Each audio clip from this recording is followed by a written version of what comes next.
Good evening.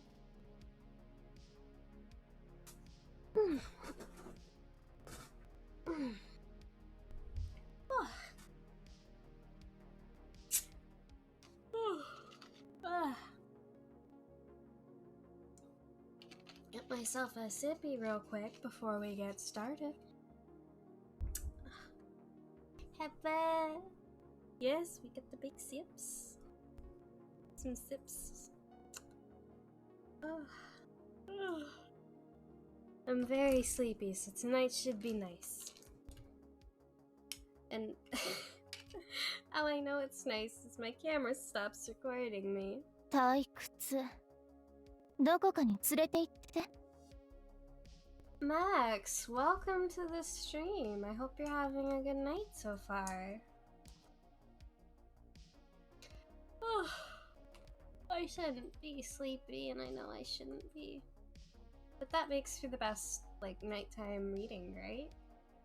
I hope so.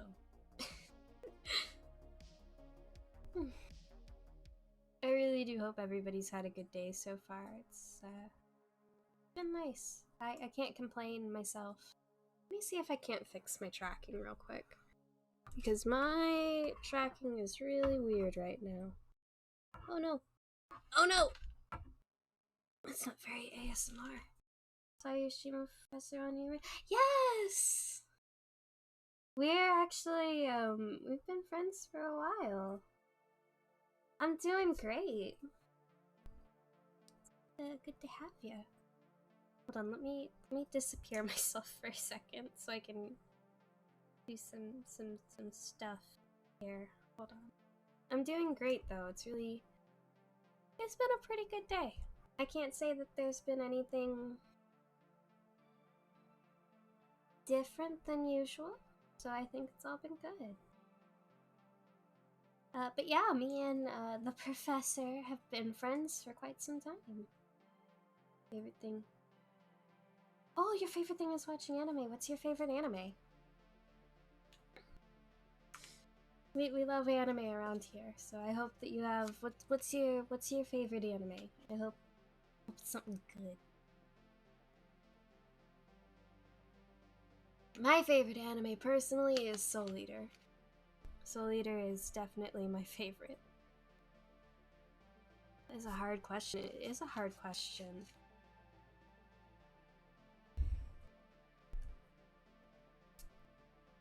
I think it's between Soul Eater and Blue Exorcist for me. Definitely Soul Eater though, if I had to like pick.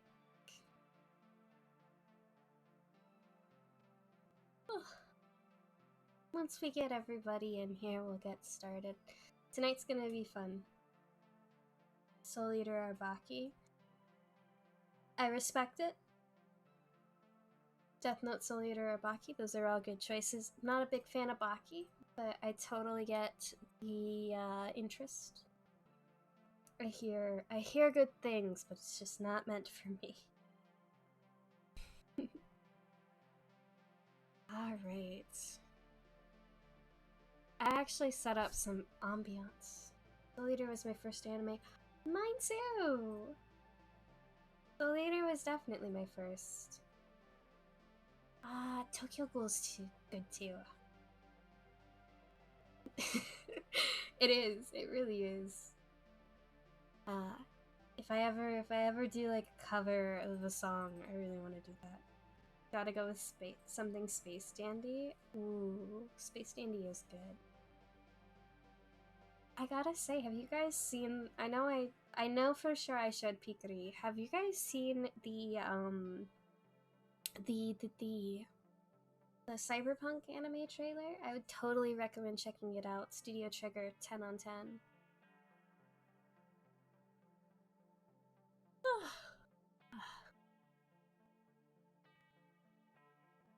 I watched like the first season or two of Attack on Titan. I don't think it's for me. And I also watched Bleach. It's got that trigger goodness, that trigger ultra violence that we all love and adore. Alright. I actually got some like spooky ambiance set up. Hold on, let me listen to this. It's this spooky background noise. Huh? Huh? I think it'll be good for while we're reading, instead of just our usual music. I think I did this last time we did music too. Oh, thank you! I made my model myself. I did a lot of work to get it to the point that it is. I'm actually probably gonna re-rig it at some point. Yeah, PSG is getting a second season. It's gonna be bitchin', and I'm so excited for it. Yeah, we got some like light background noise to read to that I'm excited for. I always love light background noise. Oh yeah, so I posted it. I'm reading from the Antimemetics Hub. It's the Antimemetics Hub tonight. So we'll have a good time. Memetics are always interesting. I think now's probably a good enough time for us to get started even. Because I'm about ready. We'll do more anime chat afterwards, I promise. I'll stick around for a little bit and we'll do some chatting. I think I am just about ready to get started. I'm antsy. I love I had to warm up before I read. It's been a while. It really has, though. We haven't read in like, oh gosh, it's been at least a month. I'm gonna try and do like a weekly reading stream. Okay. So, we are going to start tonight with the critical starting point here. Which is going to be, well, if you're tired, this is the perfect place to be because I'm going to be reading you a bedtime story. We're going to start off with a very specific entry. This is going to be good background for everybody. SCP 055. So we will get started on that. So, let me get my reading voice ready. And I'm gonna pop out chat real quick so I just have you guys here while I'm reading. Alright. Item number SCP-055. Object Class Keter. Special Containment Procedures. Object is kept within 5 by 5 by 2.5 meter square room constructed of cement, 50 centimeters thick, with a Faraday cage surrounding the cement walls. Access is via a heavy containment door measuring 2 by 2.5 meters constructed on bearings to ensure the door closes and locks automatically unless held open deliberately. Security guards are not to be posted outside SCP-055's room. It is further advised that all personnel maintaining or studying other SCP objects in the vicinity try to maintain a distance of at least 50 meters from the geometric center of the room, as long as this is reasonably practical. Description: SCP-055 is a self-keeping secret, or anti-meme. Information about SCP-055's physical appearance, as well as its nature, behavior, and origins, is self-classifying. To clarify, how Site-19 originally acquired SCP-055 is unknown. When SCP-055 was obtained and by whom is unknown. SCP-055's physical appearance is unknown. It is not indescribable or invisible. Individuals are perfectly capable of entering SCP-055's container and observing it. taking mental or written notes, making sketches, taking photographs, or even making audio-visual recordings. An extensive log of such observations is on file. However, information about SCP-055's physical appearance leaks out of a human's mind soon after such an observation. Individuals tasked with describing SCP-055 afterwards find their minds wandering and lose interest in the task. Individuals tasked with sketching a copy of a photograph of SCP-055 were unable to remember what the photograph looks like, as are researchers overseeing these tests.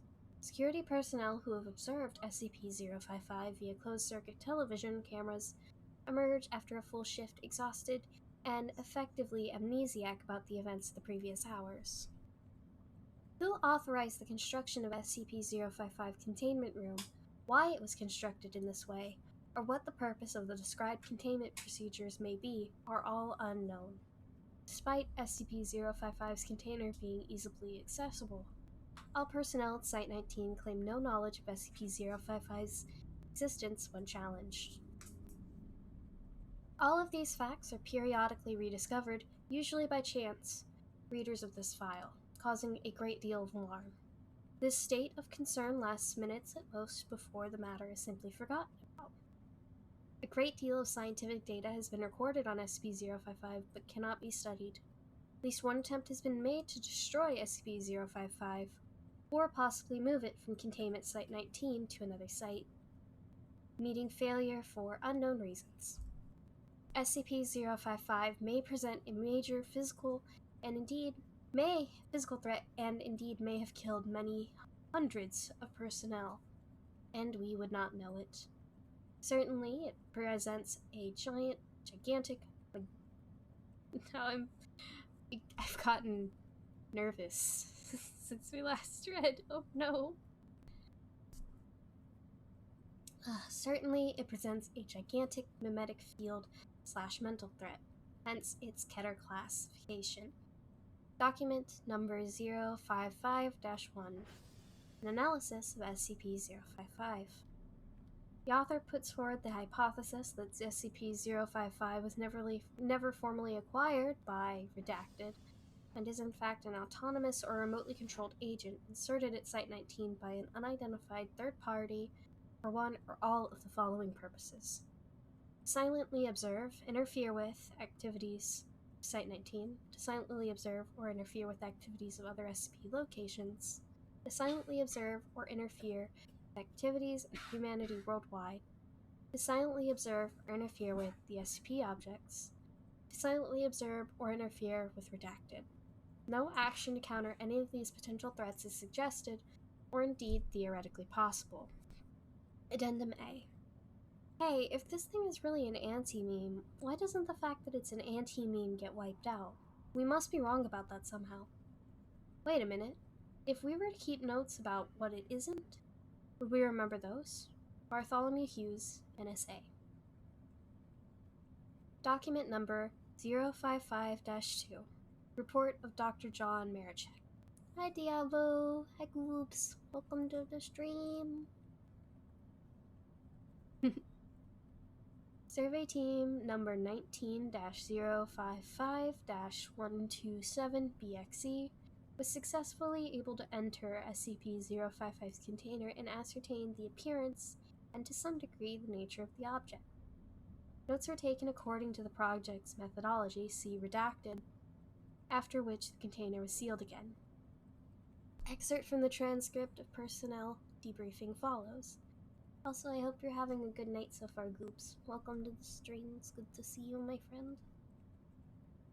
Okay, I'm going to need to ask you some questions about number 55 now. What number? SCP Object 55, the object you just examined. I don't know what you're talking about. I don't think we have a 55. Okay then, Redacted. I'd like you to tell me what you've been doing for the past 2 hours. What? I don't know. Okay then, do you remember that we all agreed that it wasn't spherical? That wasn't. Oh, right. It isn't round at all. Object 55 isn't round. So you remember it now. Well, no, I mean, I don't know what it is, but I know there is one. Something you can't remember, and it's not a sphere. Wait a minute, what's not a sphere? Object 5-5. Object what? Doc, do you remember agreeing that something wasn't shaped like a sphere? Alright.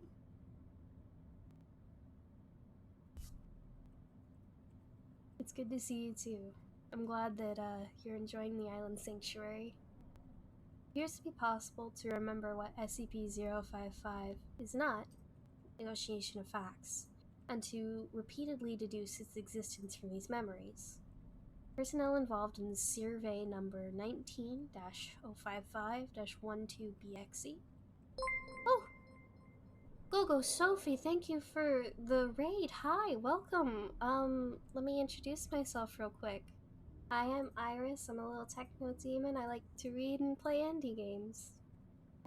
Thank you for coming. I hope you're all having a wonderful night. I hope you enjoy this little reading. Come on in, come on in. Get in the basement. It's wonderful here. It's nice to meet you guys. Again, Sophie, thank you for the raid. That's very sweet. Also, I love those emotes. Those are so adorable. Hello, hello. Let me take a little sippy before I continue. Hi, we're reading SCPs. Hope you guys like SCP stories, because that's what we're doing. Alright. Yeah, they're never allowed to leave. You're stuck here with us. Come on in and get cozy. It's all cozy night. We do this. We're gonna try and do this once a week. So if you like this sort of stuff, stick around. Come enjoy. Be part of the crew. Reported moderate levels of disorientation and psychological trauma associated with the cycles of repeated memory and forgetfulness of SCP-055. Oh, Worden, thank you for the follow. Or Nerdin, sorry, I misread that. Kind of falling asleep, so I'll just lurk. Perfectly fine. Come get some sleepy vibes. Love the sleepy vibes. 退屈。どこかに連れて行って。Thank you so much. Old potato. Thank you for the follow. Welcome, welcome. Yes, I love SCPs. They're very fun. 退屈。どこかに連れて行って。JP Lovecraft, thank you. Welcome to the Iris, my friend.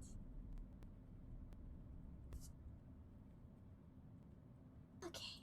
However, no long-term or behavioral health problems were observed, and psych assessments of survey personnel showed consistent reports of distress fading over time.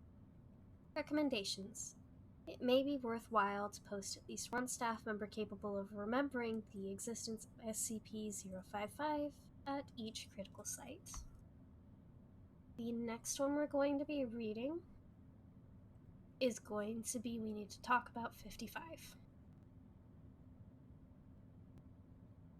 So come on in and chill down. We're gonna start this new one. And this one's an actual story, not just an entry, 'cause we're doing tales tonight. So I hope you enjoy. Can I smoke? This time, the receptionist narrows her eyes at Marion. No, she says, you can't smoke anywhere on Site 200. Just because it's an administration building doesn't mean we don't have lungs or labor laws. Marion notices the exasperation on the young woman's face. I've asked you that before, haven't I? Twice, in the last quarter hour, the receptionist says. You must really need to smoke. She's genuinely puzzled at the repeated question, and she's doing a bad job of concealing her puzzlement. You think this is like Memento, don't you? Marion offers, charitably. You think I have no long-term memory, and if I stay in one place for too long, I forget why I'm there.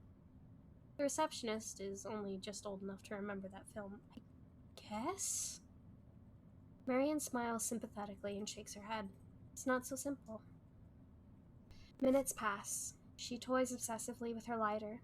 She is turning 50 this year and slowly graying, well on her way out of the petite and towards the little old lady. In her bag, her phone beeps because it's time for a pill, but She tells it to remind you later. There's a slight tremble in her fingers, but that's not age-based infirmity. That's just ordinary nerves. She's nervous because she's here to meet with an O5, and O5s are scary. O5s never want to see you for a small thing. It's the end of the world or nothing. Finally, 40 minutes late, the door to the inner office opens. 4 or 5 high-ranked Foundationers spill out carrying laptops or briefcases. As a group, they head straight past the receptionist and out to cars, which are waiting. Marion recognizes a few of these faces. Site 19 director, and head recruiter for Western Europe. None of them glance in her direction. Once they're gone, O5-8's assistant pokes his head around the corner. He's 20-something, improbably youthful, like a teenager stuffed in one of his dad's business suits. His haircut is barely regulation. In one hand, he holds a tablet computer showing his boss's day planner. It's packed. The man evidently does not sleep. Marion, you can come through now. The office door closes behind them with an unusually heavy metal clunk, as if the whole thing is part of a machine built into the office walls. While Marion takes the indicated chair and sets her bag down, the assistant turns and does some confusing additional things to the door, causing it to make several further strange noises. O5s have non-trivial privacy and security requirements. The office is spacious and somehow contrives to be dark despite 2 big corners of windows and broad daylight outside. The walls are all bookshelves and dark wood paneling, perfectly stylish. But a style from the 90s, a little worn and not yet old enough to be fashionable again. As for the fellow behind the desk, well, an O5 never looks like you imagine. Marion takes a deep breath. So what's the topic? All I got was the meeting invitation, no agenda or subject. I mean, O5 says jump, and you jump, but... Looking to her right, she notices that the assistant, without saying anything or making any undue noise, set his tablet down on a table, produced a gun, and aimed it at her head. Marion stops talking. She sits still in her chair for a little while, absorbing the change of pace, letting her heart rise to a hummingbird's, and then to flatten again. Okay, she hazards. She licks her lips and grips the armrests, otherwise staying perfectly still, waiting for another prompt. The assistant's face is totally neutral now. Like this is how meetings go. Maybe it is for people up here. Who are you? O5-8 asks her. Marion blinks. What? Oh, God. Let me rephrase. O5-8 says. Marion Wheeler, 49, with loving husband and 2 boys in tows. Likes camping, hiking, and ornithology. Boring mother with perfect airtight background and financials. As far back as we can examine, and you've got full Foundation credentials which we've never issued, including access to a list of installments and rooms which some of these locations don't exist, or were torn down decades ago. At least one hasn't been built yet. Yet you've got the front door key to it. That's before we get to your SCP access controls, which I can only term as egregious. So you're a spy, and your objectives are misaligned with ours, and Clay wanted to cut Xi-3 loose on me. But I was able to bring him around. Talked him face to face, and I thought there was a slim chance that if we locked you in a bomb-proof room and asked politely, you'd have the good sense to spare yourself the rest. Marion had long since stopped listening. You dullard, she says now that she can finally speak. I'm your chief of Antimemetics. We don't have an Antimemetics Division, Clay says. Yes, you do. We do. O5-8 says we have a Memetics Division and a Telecontaminant Division. Fire Services, Ops A, Ops B, Personnel, D Personnel, and 24 others. We do not have an Antimemetics Division. Do we have an Irony Division? Marion asks. She hesitates hopefully. No, Alright, well try this. Why do you think the Antimemetics Division would show up in the listing? This is just a cover story, Clay says to 058, not taking his eyes off Marion. It's a good one, but she's had it worked out in advance. Clay, lose the piece, says 05. Grudgingly, Clay does so. Marion relaxes frictionally. There are SCPs with dangerous memetic properties, she says. There are contagious concepts which require containment, just like any physical threat. They get inside your head and ride your mind and reach out to other minds, right? Right, 05-8 says. He could name a score of SCPs fitting this description without even thinking. There are SCPs with antimemetic properties, Marion goes on. They're ideas which cannot be spread. They are entities and phenomena which harvest and consume information, particularly information about themselves. Take a Polaroid photo of one, it'll never develop. Write a description down with a pen on paper and hand it to someone. But what you've written turns out to be hieroglyphics, and nobody can understand them, not even you. You can look directly at one, and it won't even be invisible, but you'll still perceive nothing there. Dreams you can't hold on to, and secrets you can never share, and lies and living conspiracies. It's a conceptual subculture. The ideas consuming other ideas, and sometimes segments of reality, sometimes people. Which makes them a threat. That's all there is to it, really. Antimemetics were dangerous, and we don't understand them. Therefore, they are part of the problem, hence my division. We can do the sideways thinking that's needed to combat something which can literally eat your combat training. 05-8 stares back at her for a long moment. Clay fidgets, disliking and disturbing the story. But 05 seems more than open to the concept. Name one, he says.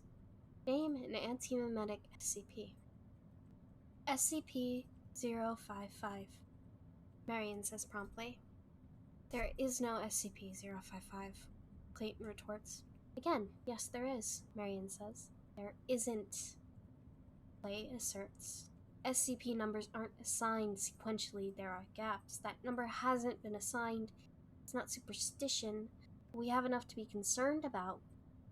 We have nothing to be concerned about with arbitrary numerological mysticism. We have SCP-666, SCP-013. There is no SCP-001, and there's no SCP-055. Clay, 058 says, you should look at this. He turns his monitor so Clay can see the file that he has just retrieved. Clay bends over and reads it from top to bottom. Stunned, he scrolls back and reads it all a second time. But the file's dated from 2008, 058 says. It's got all the right flags and signatures, it's keyed and coded, it's real. You've seen this before? Clay asks him. Never in my life, 058 says. As far as I can remember anyway. On the other hand, if the content is accurate, both of us have probably seen it a dozen times. Clay glares at Marion. This isn't possible. Marion nearly spits. For Christ's sakes, Clay, how long have you been working here? But if this SCP is this powerful, he begins. Yes. Who wrote the file? The 05 finishes. And for that matter, how was the interview conducted, and who is Bartholomew Hughes? And most importantly, how do you, Miss Wheeler, retain any knowledge of this? Bart Hughes wrote the file. He's dead, Marion says. What happened to him? You don't want to know. There's a very long pause while both 058 and his assistant react to this. In fact, they pass through a long, discrete sequence of reactions. Indignation, seeming rudeness, confusion at Wheeler's incaution in front of sinister superiors, surprise at the magnitude of the claim, pure disbelief, comprehension, and finally, horror. What, 058 asks carefully, would happen if we did know? It would happen to you as well, Marion says, levelly. As for the rest of your questions, we manage that pharmaceutically. You know we have a Class A amnestics for people who are very badly need to forget things. Of course you do. Who could forget a Class A amnestic? Well, in antimemetics, we have a different pill for people who need to remember things that would otherwise be impossible to remember. Memnestics, Class W, X, Y, Z. Same Greek root as the word memnonic. I think I pronounced that right. The M is silent. In her bag, her phone beeps again. With a nod of approval from the O5, Marion reaches into her bag and pulls her phone off, acknowledging the prompt this time instead of postponing it. She pulls a blister pack from another pocket and pops a pill out. It's hexagonal and green. She holds it up and is satisfied to see a flicker of recognition on the O58's face. He's beginning to put it back together.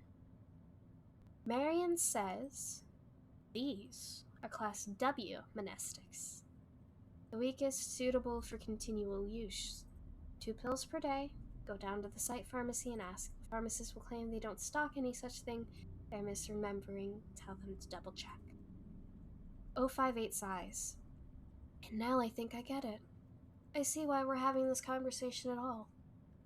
Yes, Marion says, popping a second pill out and handing it over to him. It's because you missed a dose. You're supposed to be on these, the same as me and everybody on my staff. It's the only way we can work.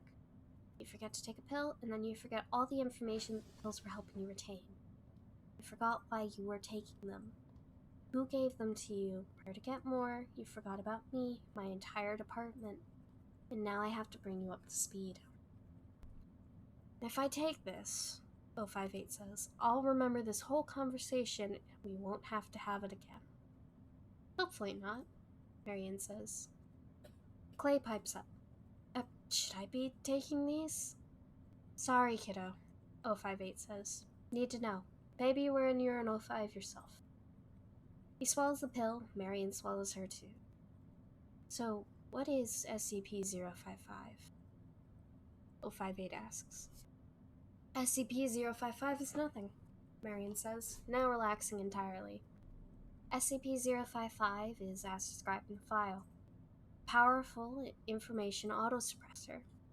As far as an experimentation is uncovered, it can only be defined in negative terms. We can only record what it isn't.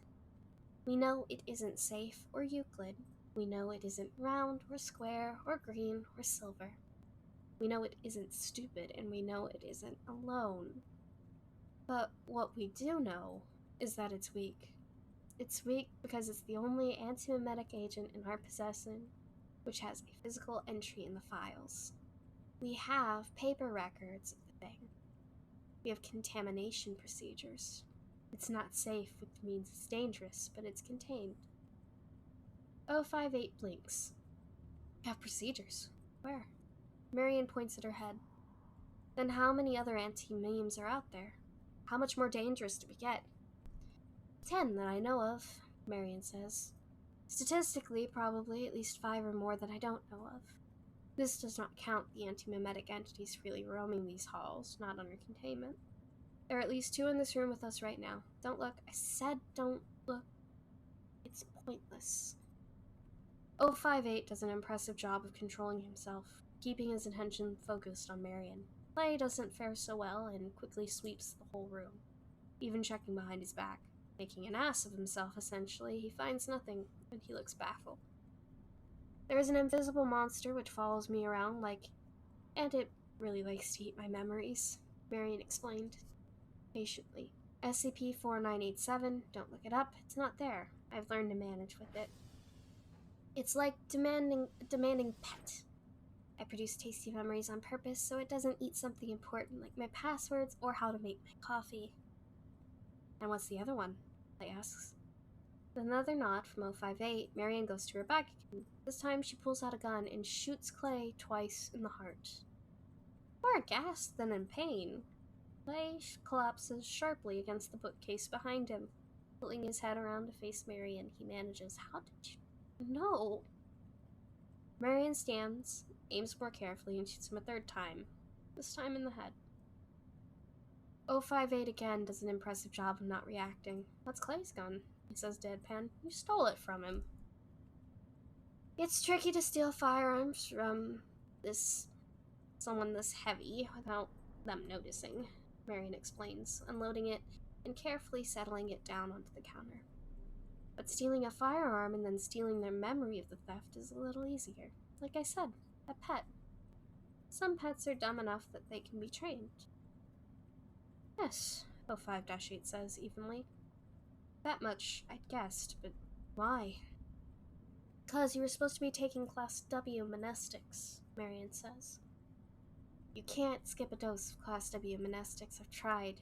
You can postpone a dose, but you can't forget unless someone actively prevents you from taking it. There's only one person who could get close enough to you to do that, and that's your assistant. And remember when I asked how long you'd been working here for? Didn't answer, 058 says. I thought you were being rhetorical. He doesn't work here, Marion said. He's an anti-meme. Since when do you have an assistant? You don't have an assistant, Brent. Look at this office. It's got one desk. You've got a receptionist outside. She's the one who screens your calls and schedules your meetings. Where does Clay even sit? Where does he fit? Don't blame yourself, you're human, and these things are redaction incarnate. You need to think like a space alien to get around them. 058 asks the question, in any other workplace, which in any other workplace would be absurd. Is he dead? Maybe, Marion says. I can put our corpse in our research queue and we'll see what we can see when we open him up. There's duality here, though. They're like parallel universes sharing the same space. It's conceptual versus concrete. Figurative versus physical. It's very unusual for things to cross over. I don't know what Clay was, but he had a human body, which instantly makes him weird even by our standards. As ever, the search for stalemate continues, and I will let you know if we get any closer. Any side effects for these pills? 058 asks. Nausea and dramatically increased risk of pancreatic cancer, Marion says, and very bad dreams. We did it.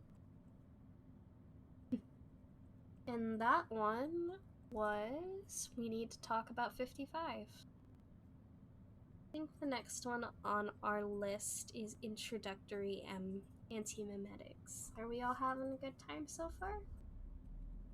I love doing these calm reading streams because they're so different from my usual energy. It's really relaxing.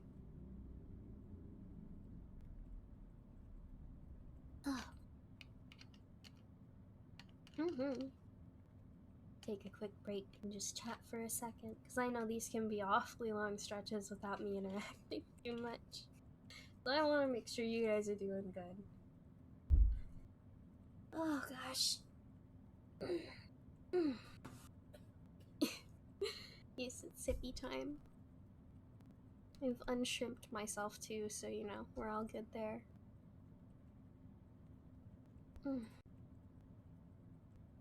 Anti-memes are pretty fascinating, I think, in the general grand scheme of things with SCP. I think the next time we do an SCP reading, we'll probably do more international SCPs and do like actual like entry reading. But I figured tonight we could do tales. Tales are always fun. I think at the very least, they're always fun. Different than usual, but certainly a good time. Let us move on along. Introductory Antimemetics.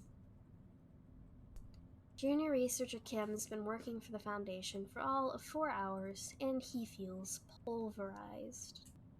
As if an anvil were dropped on his head in that first introductory lesson. It's lunchtime, and he found a corner so far in the back of the cafeteria that nobody bothers him, where he can chew and swallow non-anomalous food, drink apocalyptically strong coffee, and digest the hard lessons of the morning. On his Foundation-provided phone, he pages fretfully through the few SCP files for which he has clearance. Most of them have to be jokes. That's how they read. Very bad, dark, frightening jokes.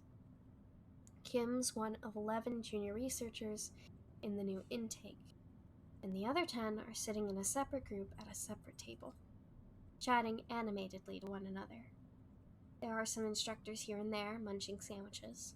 Other than them, the cafeteria, large enough to seat 200 people or more, is deserted.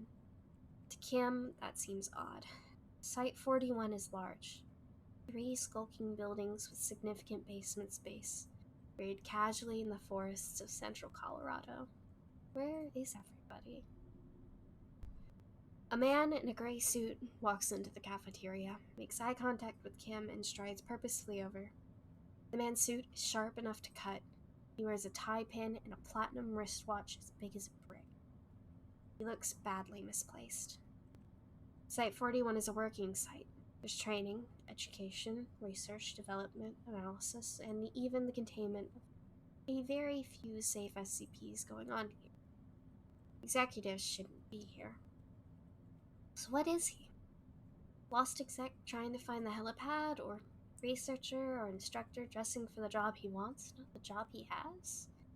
Hell of a first day, the man says, holding his hand out. Alistair Gray, with an E. Kim, says Kim. Oh, Kim. Good to meet you. What accent is that? If you don't mind me asking. Kim blinks. New York. I'm not gonna do it. I'm not gonna do any accents. My New York accent's terrible, and I don't want to do that tonight, so you're not getting accents. I'm so sorry. New York. I'm from New York. Are you the site director? You seem on edge. Well, that figures, doesn't it? Kim asks. You must know how that intro goes. It's like an atom bomb to the ego. I just had almost everything I know overturned. Turns out I've spent my entire adult life being protected from dangerous knowledge, as if the whole outside world is a ball pit for under sevens. Stepping out of that has been humiliating to start with, and he blinks again. Hey, what do you have here, Zach? What do you do here exactly? You didn't answer my question. And you didn't answer mine. Grace says. Of course I did. Kim says. Hey, I'm walking here. I'm not doing that. Not today. And then he just stops. His train of thought running off the end of the track into the air. On the tip of his tongue, the answer to Gray's question. But he can't get the words out. That's weird, he says, shaking his head. At this point, he also notices that Gray isn't wearing his badge. This could be an honest mistake, albeit an extremely serious one. Surely execs don't get to the executive level without being scrupulously correct in everything they do. Who are you? Kim asks again. Your life story was fascinating. What? You spoke 4 languages? Gray tells him. 1 now, and soon 0.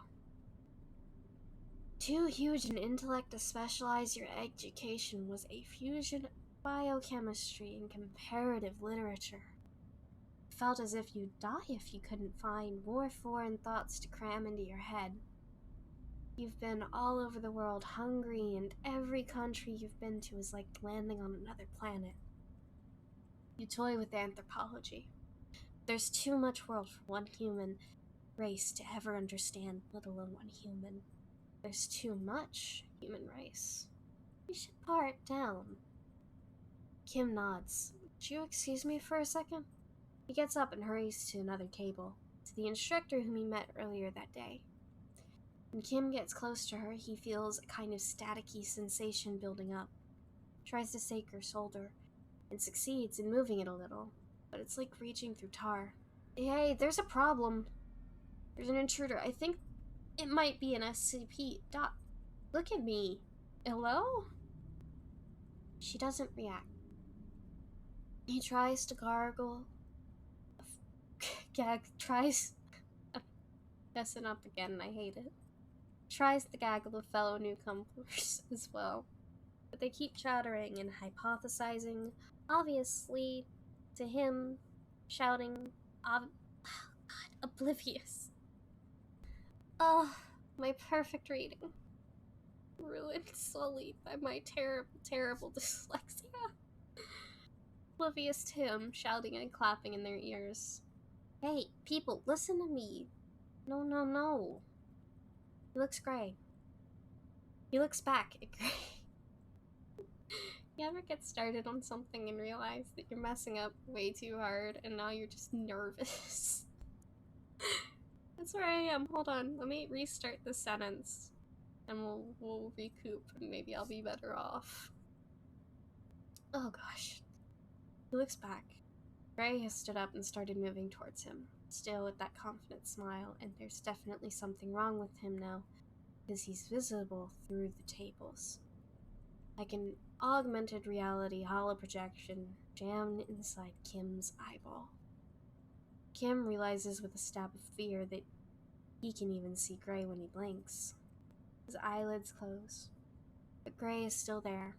An apparition in what, for all of Kim's life, has been totally personal, private darkness. The only way he can avoid seeing Gray is to turn away, and even then he feels a radioactive prickling at the back of his eyeballs. Kim tries to phone one of the newbies. The phone in the newbie's pocket rings, and other than that, nothing happens. Nobody reacts. That doesn't make sense, Kim says. Do you remember your father? Gray says. I never knew my father, Kim says, edging away. Mom raised me. Gray's white smile is a fixture.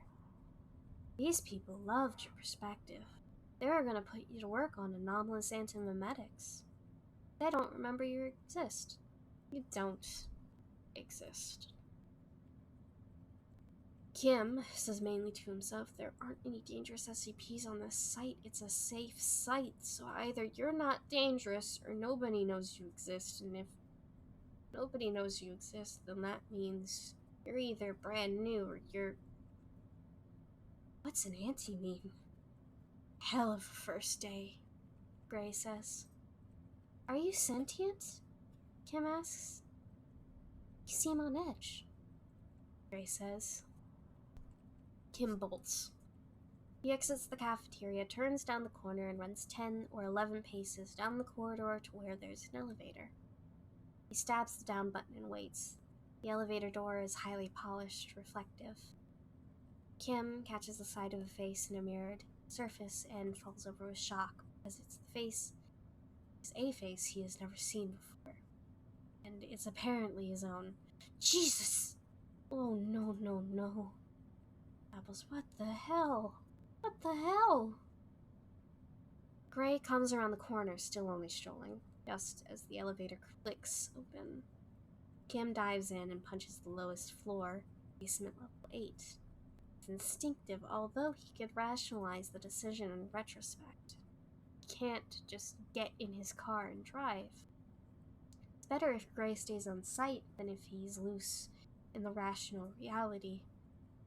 To do that, it's better if Kim retreats to the lowest, darkest corner of the site, which he has access.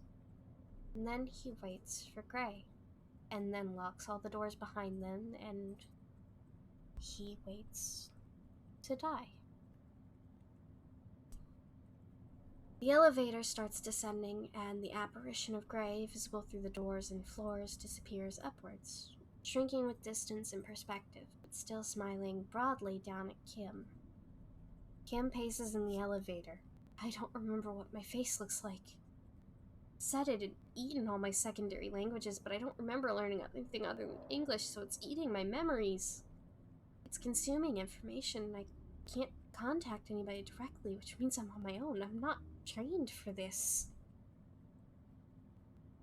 He hammers his head once against the elevator wall and stares at his shoes. But I don't know that. What if I've been trained and I don't remember my training anymore? What if I've been working here for years and I only think this is my first day? What if I've met this thing before? What if everybody on site has met it multiple times and nobody remembers? Is this what an anti-meme is? Kim remembers the near empty cafeteria and miles of totally unoccupied corridors and vacant offices and lab space.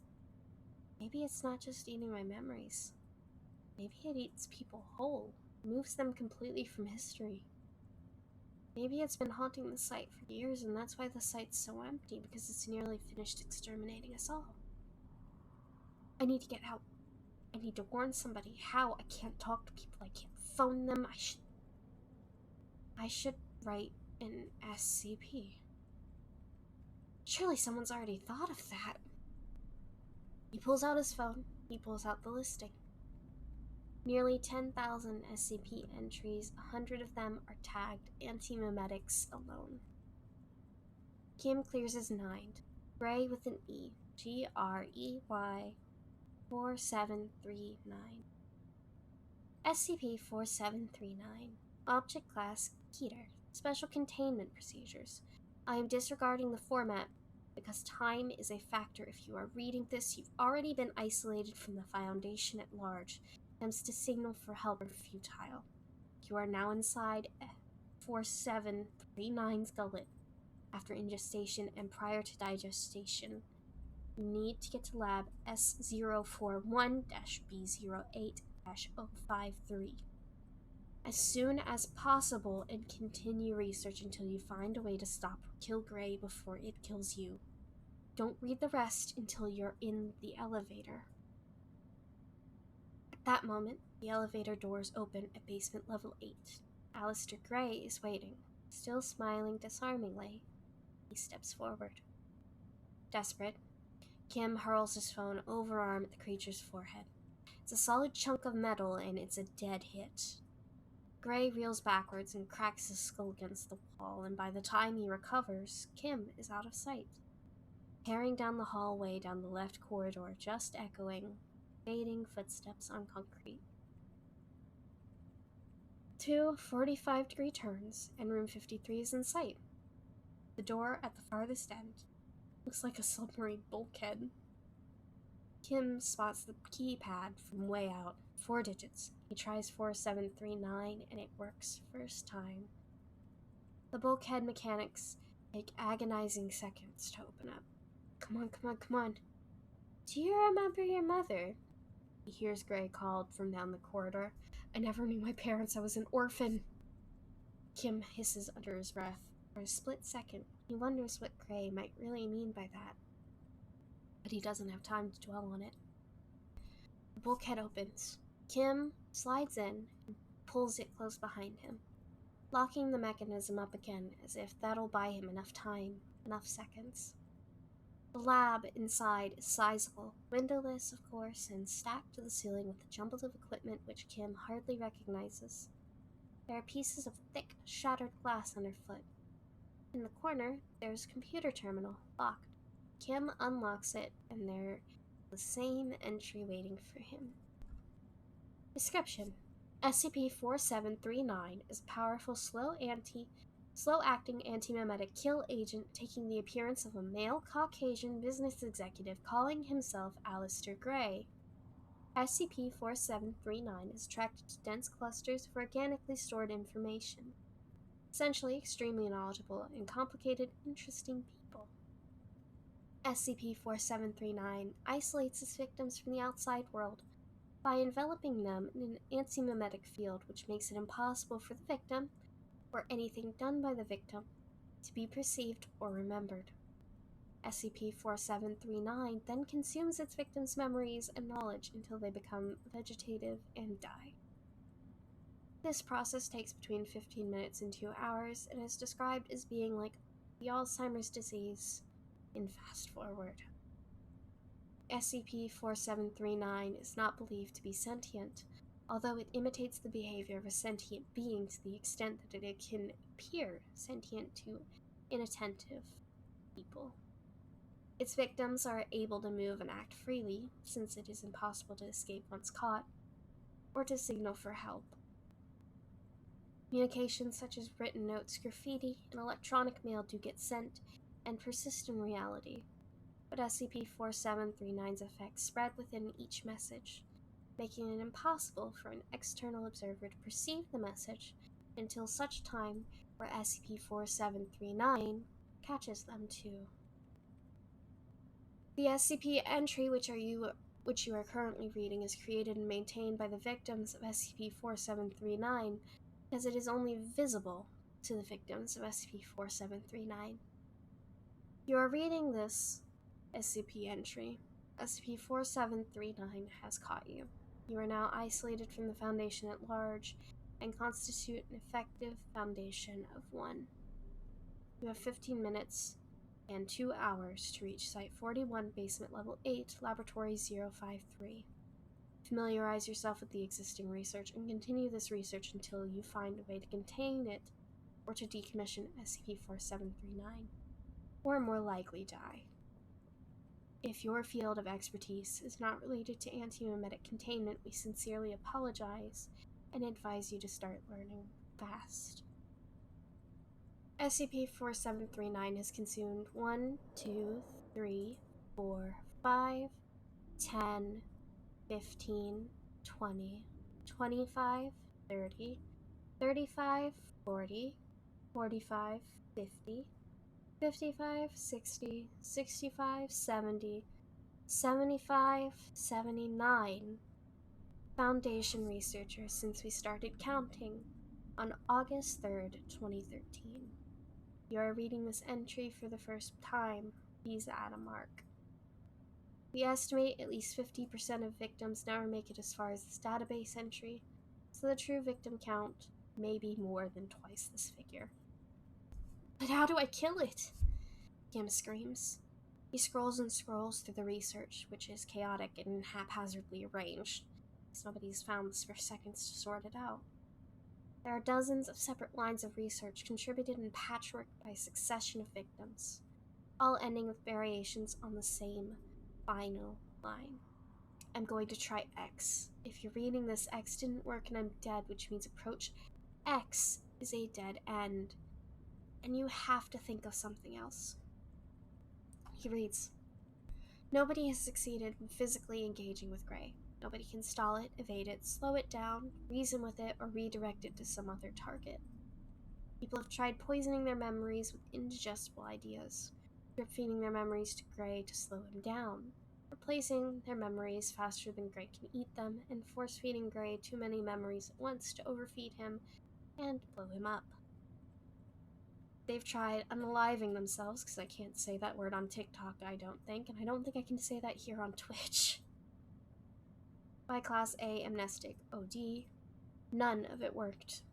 More than 100 people, most of them apparently possessing doctorates, have slid into the maw of this thing, fought briefly, and with greater or lesser degree of dignity, died. There are no remaining untried heads. I'm fucked, Kim continues. He glances up. Gray is not in the room yet, but Kim can see him strolling down the last stretch of corridor. He's a totally intangible being. Physical obstructions are irrelevant to him, and he can't be hurt. Kim clutches the pocket where he used to keep his phone. Wait a second. He scrolls, again. Finds 3 or 4 sad, desperate wretches who died confronting Gray physically. Combat knife, the Glock, baseball bat. Kim looks up and checks the room. Sure enough, the bat's there, rolled under the table. One man, an elderly botanist far out of his depth, said he was just going to try whatever he could find that was the heaviest. That explains the shattered CRT, television, and light layer of thick glass on the floor near the bulkhead. There's even CCTV footage of the botanist's attempt. He accomplishes literally nothing. Gray is a holographic ghost, and the CRT drops right through him, imploding when it hits the floor at Gray's feet. The botanist spends the rest of the video running time huddled in a corner, gradually losing his mind while Gray watches placidly. Difference being, Kim realizes, with his eyes boggling, a phone is a solid brick full of information. And before me, nobody tried using information as a missile. Kim searches for the experiments, several of them scattered where the victims tried to divert Gray to a different data source. The general idea seemed to be overload Gray to the point by pointing him at something containing too much information, the internet or a terabit feed from a live particle accelerator experiment or a stack of hard drives containing the first few quadrillion binary digits of pi.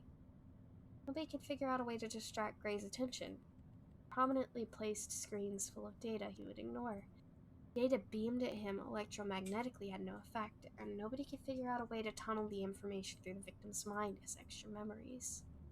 It was written off as impossible, posed as a line of investigation. The hard drives, Kim finds, are right there on the workbench next to the computer. It's a half-rack unit, cuboidal block of metalwork as big and heavy as a bowling ball, and one of the most ineffective conceivable melee weapons.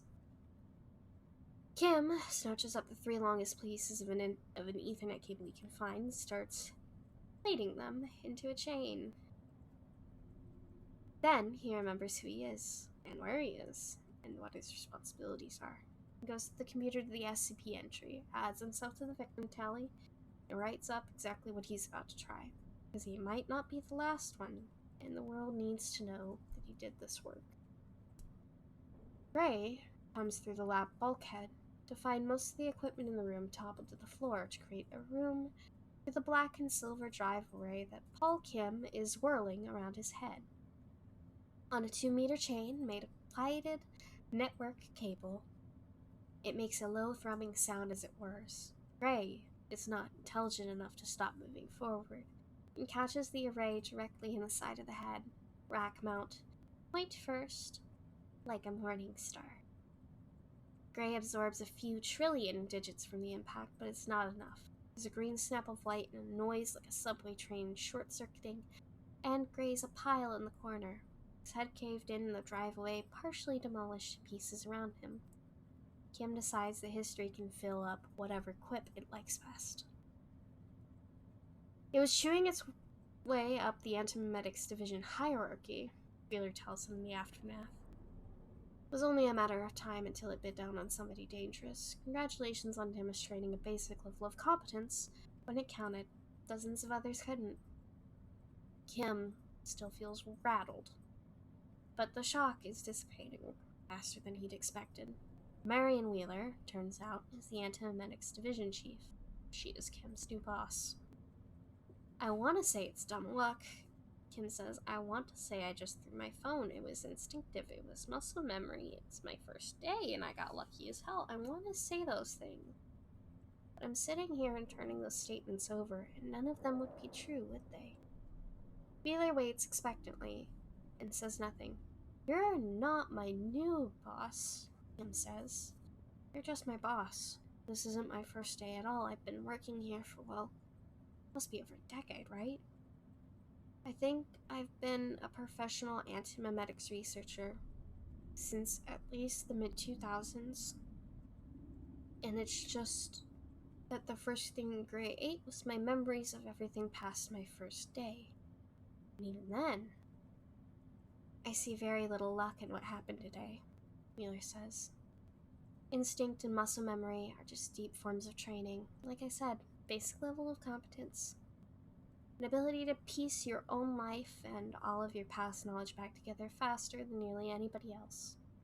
This is what we try to drill into you, and sometimes, thankfully, it takes. This isn't even the first time that we've had this conversation, Kim continues. There have been other incidents with other SCPs with amnestic powers.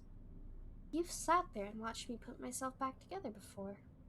And it hasn't gotten old, Wheeler admits, with something which might be approaching a smirk. How long does it usually take for me to recover?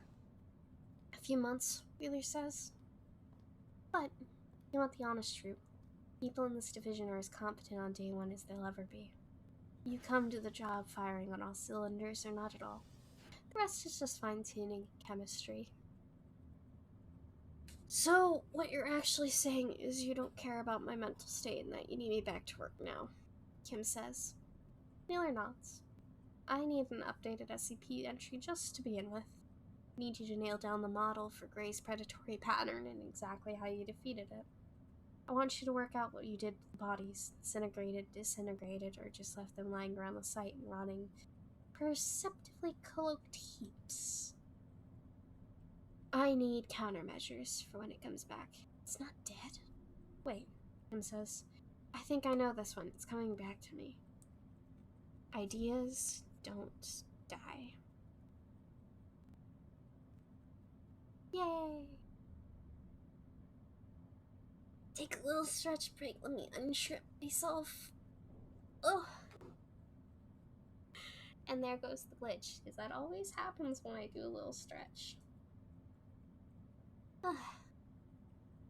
This is nice. I actually haven't read these parts of the Antimemetics Division before. I haven't read the actual tales, just the associated SCPs. Hope everybody's enjoying it so far. These are interesting stories, I think. Oh gosh, my back. Oh. Tonight, I'm gonna go for at least another hour. It's because you have to stretch on the screen. my stretchies is too big for this world. My stretching is just way too big for this life. Oh.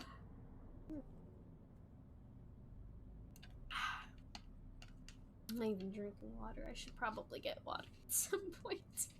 I'm drinking like warm Coca-Cola. Just like, I'm not gonna lie, while we're just sitting here chilling, just like maybe real quick, I drink all of my like pop, my Coca-Cola, Pepsi, stuff like that. I have to drink it warm, and I don't know how to describe that as like a trait. That shit's weird, but it's good though. Let's see. Alright. Our next one in the list here. 1, 2, 3. We're actually we're about like halfway through the tales section here. That's on the, Antimemetics. There is no Antimemetics Division story. We'll probably go through and finish this, and then we might go through and read some of the associated SCP articles. We obviously have 3393, 3211, 4773. And there's a couple of tales that are associated with it that I think we might touch on before we finish up. But I think we're gonna read this next one here, which is titled Unforgettable, That's What You Are.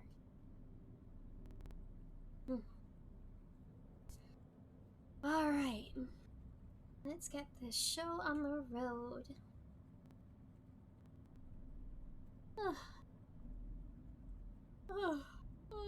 Sleepy. Okay. It's finished. Lynn Marnus is more than 90 years old and hasn't stood at his full height in 10. He was a tower of a man in his prime, 2 meters tall and built like a boxer. Nearly nobody he ever met was able to look at him straight in the eye, at least not, and tell him no. Illness has gradually eaten away at that over the years. He feels as if he lives at the bottom of a deep bath. Everybody he ever meets looking down at him from slippery, unescapable walls. None of them able to reach down to help him. He spent his final months crumpled in bed like a dying spider, changing to a corpse's color ahead of time. It might have been bearable if he'd lost his mind, but he remembers when he used to be a leader, a powerhouse. He used to be able to alter the course of terrible events for the better, to get justice. He used to protect people. Elle, you can wake up now. But there's a warm wind through his thin, colorless hair, and there's direct sunlight coming down on him now. and the heat is filling him up like a tonic. He's outside. It's been too long since he was outside. When he opens his eyes, he sees his lake.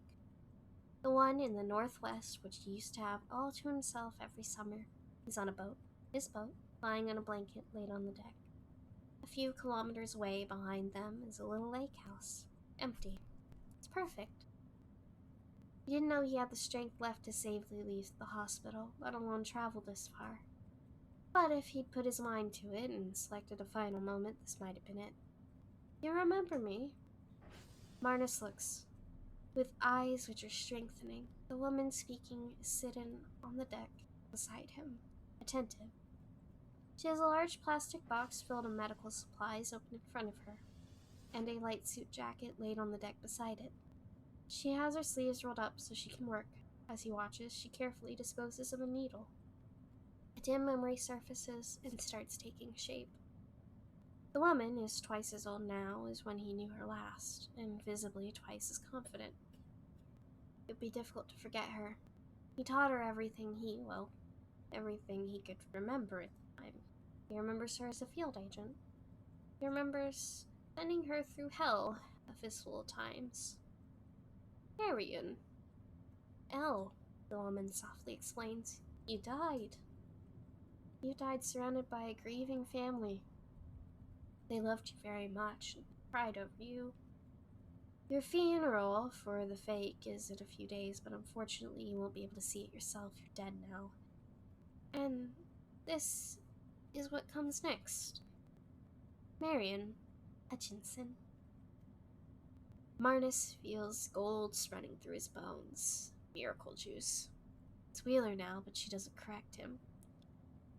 When you retired from the Foundation, Al, we did what we do to all of us who retire, what all of us agree to when we sign up. We gave you some medicine, which made you forget, and you stepped out of the door for the last time. All the work you did for us, great work, which saved lives, evaporated away, and your cover story sealed over those years and became reality. That's why you've spent your whole retirement believing that you were a former section chief of the FBI. It's what you wanted. It's what we wanted. What you agreed to. But you alone agreed to something else as well, and you must be starting to remember now. What that something else was. I have injected you with a serum which throws the human aging process into a hard reverse and affects everything. Organs, tissues, memories, you'll be coming up on it soon, remember? Yes, Marnus croaks, remembering dizzy. Signed over your final 12 hours to us. You asked for a full and happy, well-deserved retirement, but now for the last day you work for us again. Because of one particular job, I have it in writing here, you see. Do you recognize your signature and mine? I witnessed? Yes. Do you remember who you are? Dr. Lynn Patrick Marnus of the Foundation. It says, Antimemetics Division Founder. Wheeler smiles with relief. It's good to see him again. We need some memories from you, she explains. Memories which nobody else in the world has access to, which are now buried so deep that we can't extract them without killing you. So this afternoon, that's what we're going to do. We're going to extract those memories, and once we're done, you'll be dead. Marnus has already begun to regress to the time when he himself set the wheels in motion. He remembers very clearly discovering the mystery in his own head. The blank spots which he couldn't explain and couldn't safely access with any kind of chemical or physical technique. He remembers deferring the mystery until now. What happened in 1976? Marnus sits up. His skin is beginning to clear and his breathing improves. He feels as if his brain is cleaved in two by a wormhole, such that his eyes are focusing on different time periods. In his right eye, he sees the lake of the boat he's lying on. In his left, he sees a collage of electrifyingly familiar past faces and places. Bart Hughes, with his grin and thick glasses and baby face, looking like some kid dressed up as a Foundation researcher. The original Site 48 crew. Great text, but a hopeless excuse for a softball team. young Marion with steel-strong nerves and a mind like a laser, suits and lab coats, and MTF operatives. And everywhere paperwork and floods of serial numbers. He starts to speak. 1976 was the year he founded the division. He brainstormed the whole thing in one legendary week, hammering out the science and distilling the first chemical monastic with the help of a hand-picked trio of assistants. The first antimemetics researchers. No antimemetic SCPs had been observed up to that point. The entire operation was a shot in the dark. And yet the team immediately struck gold. Passive black holes of information, active, predatory infovores. Unrememberable worms which covered the human skin like dust mites. Contagious bad news, self-sealing secrets, living murders. Chinatowns. Wheeler wonders there might be something more seriously awry with Marnus's head. His version of events is helplessly romantic. In Wheeler's experience, nobody looks back on the Foundation work fondly. It was all too fast, Marnus says.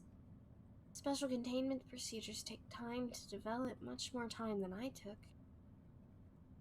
The Foundation as a whole acquires about a dozen new SCPs annually. Found that many in 1 year, essentially single-handedly, was too easy. As if I knew it all already, I was just catching up. And then, one day I realized I couldn't remember my life before antimemetics. I knew I'd been a Foundation operative for a decade prior. That was where I got my authority to start my own division, but there was nothing else there. It was a wall in my mind which even monastics couldn't get me past. I went to the paper archives and looked at my own personnel file. Marnus trails off. Not because he's forgotten what to say next, it's deliberate. Trailing off is exactly what happened.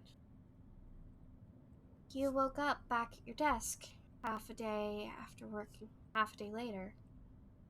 Remembering nothing, Wheeler says. You went through the loop a dozen times before someone realized what was happening, broke you out of it.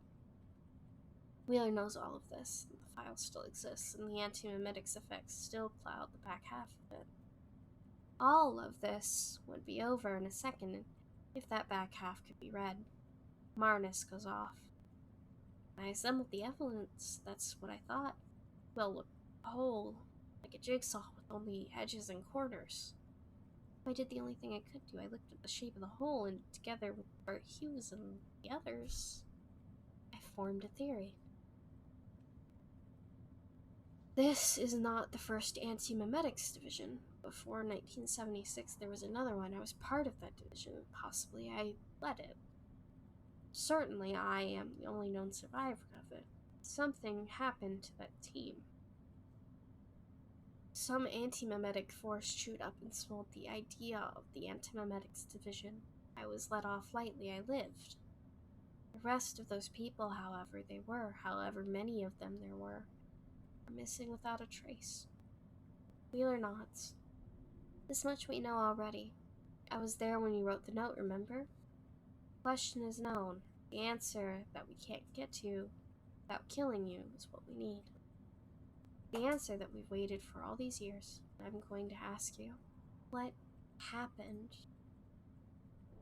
Marnus covers his right eye and grimaces, trying, fails. It's not there. You haven't sent me back far enough. Still that wall in my head. I remember why the question exists, but I don't remember the answer. I need more. Wheeler swaps his arm, and then gives him another 10 years. Marnus seems like any other man once the second X dose takes effect. Wrinkles are sliding back up into his face, muscle mass returning to his limbs. It takes Wheeler a second to realize the real reason why. She has just booted him back across the field desk / agent transition. Marnus has progressed a little way past senior management, the realm where most problems were solved by saying the correct words, and into a time where he survived through physical fitness, situational awareness, and hands-on experience. Marnus gets to his feet for the first time in years. He scans his surroundings, examining the placid golden lake and the sky and the boat itself. He doesn't sit down. He smooths down his hospital gown, wishing he had a sweater and, separately, some fishing gear. He brushes a hand through new, old hair. His sideburns are back. We weren't in Foundation at first. He says the first Antimemetics Division was a U.S. Army project. Ran parallel with Manhattan during World War II. We called ourselves the Unthinkables. Began as an experiment in advanced propaganda. The objective was to cut through the physical conflict and find a way to rupture the ideological machine, to obliterate the idea of Nazism. After 2 years, enough theory had developed that the task had been reduced to an engineering problem. Another 2 years, and the engineering problem had been reduced as well. And what we had built was a special kind of bomb. Unfortunately, we didn't understand what we built. Back then, we didn't have monestics or the shielding that we could just protect ourselves. Didn't understand how far ahead you need to think when you're working with this kind of technology. We got looped. It was textbook. We built the unthinkable bomb and test detonated it, and it worked perfectly. The bomb destroyed itself and erased its own successful detonation and flattened all the knowledge which had gone together to build it. We forgot that we had ever built a bomb at all and started over.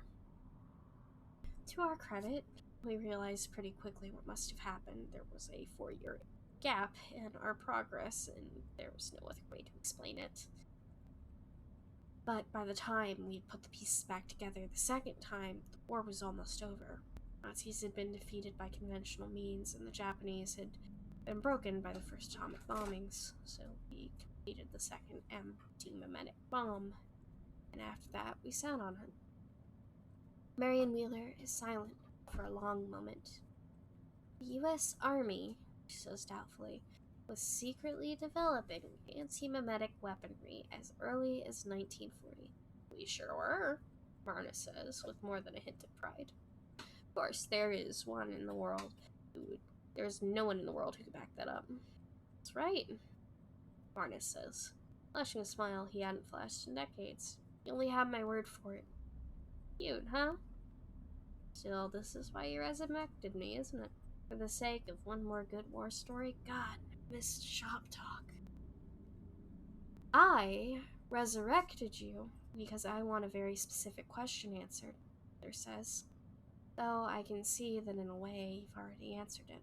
This bomb was the means, right? The old Antimemetics Division, the Unthinkables, bombed themselves somehow. That's right, Marna says. From context, Wheeler goes on, I assume that they knew what they were doing at the time. I assume it was not an accident. It was not. The displaced half of Marnus's brain is anchored in the 70s now, so the true history of the new original Unthinkables is an open book. And he reads. After the war, the second bomb collected dust for years. We began sketching improvised designs for a third bomb, but around that time, oversight was starting to flicker out.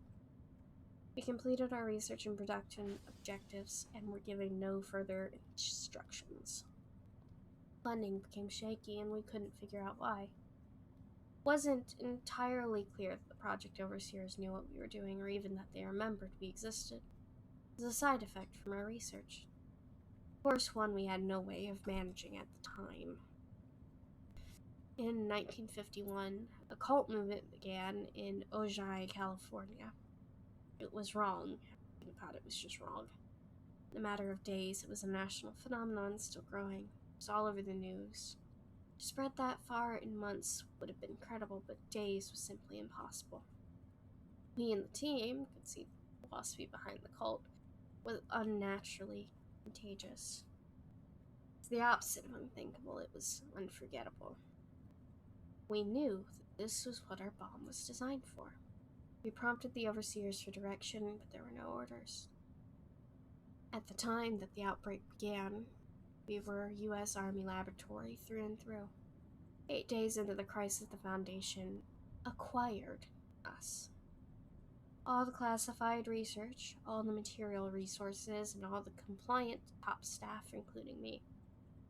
Anybody who wouldn't comply was mind-wiped and sent back to the army. 20 hours after acquisition, we deployed the second bomb and the cult was gone. Nobody remembered it. Nobody. Nobody remembered it being Nobody remembered being a part of it. 0 loss of life, completely clean detonation. After that is when everything really kicked off. Once we started working for the Foundation, the pace of research ramped up. Every new technological advancement covered new hidden SCPs. Passed the Foundation field exams and went out catching ghosts. My life turned into the Twilight Zone. Marnus blinks harder. He covers one of his eyes, then the other. I remember all these different people now, he says. Feels like my memory's in stereo. Almost every antimemetic SCP we caught before the wipe in 76. We caught again soon after the wipe. Means I remember 2 acquisition logs for each one. I remember 2 antimemetic teams, and I don't remember who belongs on what side of the wall. Do you remember Goldie Yarrow, a neurologist? Studied the mechanisms of anomaly accelerated memory loss. Wrote a library on the subject. Wheeler doesn't. Dr. Ojibiru? Julie Still. L, this is important. Are you at the right place in your own timeline to remember what happened yet? Marnus focuses, and he discovers that he is. Something changes in his eyes and he stops reminiscing. He speaks more slowly now, his voice dropping to almost a whisper. There's an SCP which your division has never seen. The SCP which my division couldn't contain. The escapee. This is what you wanted, isn't it, Marion? Yes, she says. This is the data that I'm killing you for. She leaves a gap where if she felt there was anything to apologize for, she would apologize. Marnus locks eyes with her. It was eating my division alive. It came at us so hard and so fast, the only way we could solve it was to self-destruct. We had no site nuke, and in retrospect, it's obvious to me now. This was because the SCP consumed our site nuke first. If you know it exists, it knows you exist. The more you know about it, the more it knows about you. You can see it can see you, and you can see it. Been looking at it all afternoon. Wheeler is suddenly acutely aware of her surroundings. There are only 2 of them on the boat. The boat is anchored more than a kilometer from any lake shores. She hasn't brought any backup with her. There's a radioactive prickling in her brain. She doesn't. Red flag. Why didn't I bring backup with me? That doesn't make sense. There should be a team at the lake house. There should be an MTF operative and a medic here on the boat with me. In a second boat, at minimum. Am I all alone out here? Why did I do that? She pulls her gun. Doesn't aim it at Marnus yet. Where is it? Is it in you? Marnus's voice becomes very urgent. He covers both his eyes. Destroying all knowledge of it was the only way to destroy it. Restoring my memories was a foolproof way of bringing it back. It's in his eyes. Oh no, I'm gonna hate this. Oh, I should have screened these ahead of time. I have a phobia for eye harm. I'll finish it out. I'm gonna skip to an SCP after this because I'm gonna be a little bit uncomfortable. We're gonna read an entry after I finish this one, I swear. Oopsies. Oh god. Wheeler backs up to the other side of the boat, draws a bead on the center of Marnus's head and says, L, are you really still in there? There's no way to fix this. Marnus hisses, dropping to his knees. He keeps his eyes screwed and gropes his way forward blindly on his hands and knees. Hell, you need to tell me what this thing is. That's the opposite of what we need to do, Marnus says. We need to set off another bomb. We don't have that bomb. We lost the technology, Wheeler begins. You've always had it. There's an engineering lab in Site 41, you know it. An underground complex the size of a football field, pristine condition, totally unused. Why? Think about it. That's where your bomb is installed. But that just sets us back to square one if I set off the bomb, Wheeler says, knowing full well that she's thousands of kilometers away for it and can't hope to reach it in time. How do we contain this thing? We won't, Marnus shouts. We can't ever. Don't you get it? The whole division is loot. We start the vision, we run headlong into this thing, and it either eats us or we wipe ourselves out in self-preservation. The idea of anti-memes is as old as forgetfulness. Humans have been looping through this problem over and over since long before the 40s, maybe even centuries. His blindly probing fingers find the medical box. It's too late. As Wheeler watches, a waving, pepper-palled, coated in dark hairs, forces its way through Marnus's left eye.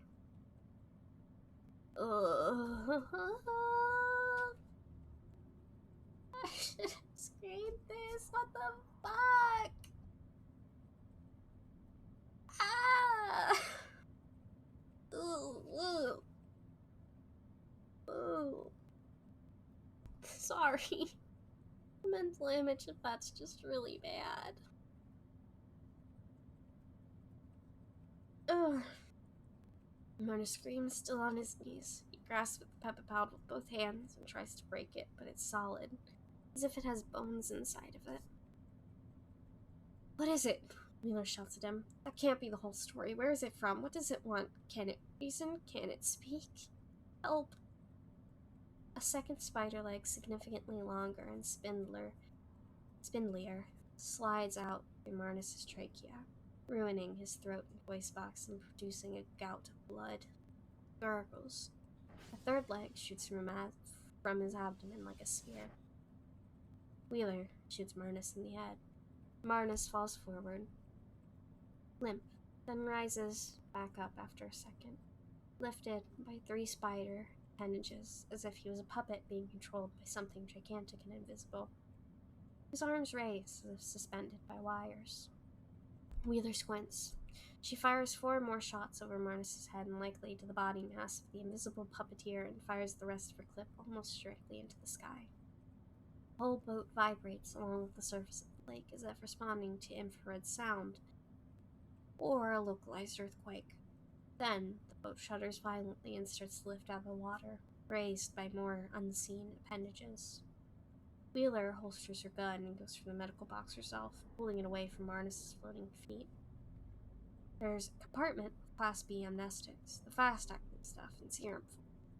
She does a hurried burst of mental arithmetic, measures out a correct dosage in a syringe, hand shaking, and plunges it into her wrist vein. The boat is still rising. Whatever the monster is, it's colossally tall. Or maybe it flies.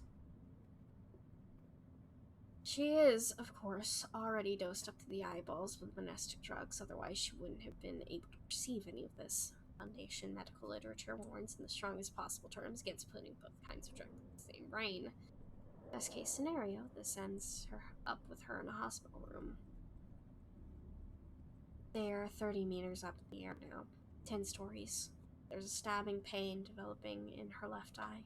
She kicks her shoes off, throws the gun away. She goes to the edge and contemplates the drop for a second, disbelieving. It takes 2 heart-stopping seconds of free fall for her to water. Chilled hammer blow at the impact is enough to blank her mind out. By the time she surfaces, she doesn't remember where she fell from, or why. And likewise, the skyscraper-sized being which claimed Marnus in the boat has forgotten about her. What the hell? She gasps, treading water. What the hell? Where the hell? There's nothing above her, no explanation. Only symptoms of the drug cocktail given to her, giving her any indication of what happened. A sensation like hundreds of tiny lumps of hot solder in her brain. And pain from exhaustion spreading through all of her tendons. Swim. This is part of her. Get to shore first. Then you can die. The extraction team finds her around dusk, unconscious on the lakeshore. They stabilize her in the helicopter and take her to Site 41 for examination and to have her system flushed. She spends a solid 8 days at home, detoxifying. No monastics, no amnestics, no exposure to dangerous memory-corrupting SCPs. No work visitors, no work, the doctor also tells her pointlessly. It isn't anywhere near the first missing event in Wheeler's life, nor is she the first person in Antimemetics staff to have such an experience. But the sensation is no less disturbing for its familiarity. As per procedure, she writes a report surmising everything she can remember. The gap in her memory is about 13 hours. Then she adds her report to the extensive, complex map of missing time which the whole division maintains collectively. It's a map of holes, and the map is becoming large enough that very faint patterns are gradually forming. The outline of an enemy is becoming visible, or perhaps a group of enemies. When she quizzes the extraction team later, none of them who activated the emergency beacon which saw them. In fact, the beacon itself cut out long before they landed at the lake. Wheeler compares the current size of the division with her best estimate of what it should be. Maybe she needs a few more key people here and there, so assuming the division was fully staffed before the event, maybe those empty roles are people who died this time around. Maybe some of them activated the beacon. Commendable act by someone now only known to exist because of a single act. It's weeks later, and still, Wheeler discovers the largest new hole in her memory. Who founded the division, and when? Excerpt from document 1800-47109-L4799-098. User's Guide to Chemical Monastics. Class X monastic drug is a failed eternal youth serum. X rejuvenates both mind and body for up to redacted years. But its effects are temporary, wearing off in a matter of hours. Furthermore, as the drug wears off, the suppressed time reasserts itself all at once, causing harmful whiplash effect on the subject's physiology. X can rejuvenate an individual safely up to 30 days, but with stronger doses, the whiplash effects become more dangerous, past the threshold of 16 to 18 months, and is fatal in all known subjects. X's restorative effect on the human memory is essentially a side effect of all of this. However, this side effect is so useful that it's become the drug's main practical purpose. The Antimemetics Division uses small doses of X to temporarily sharpen or restore memories from recent past. This aids Foundation operatives in the accurate recall of incidents involving memory-corrupting entities. I think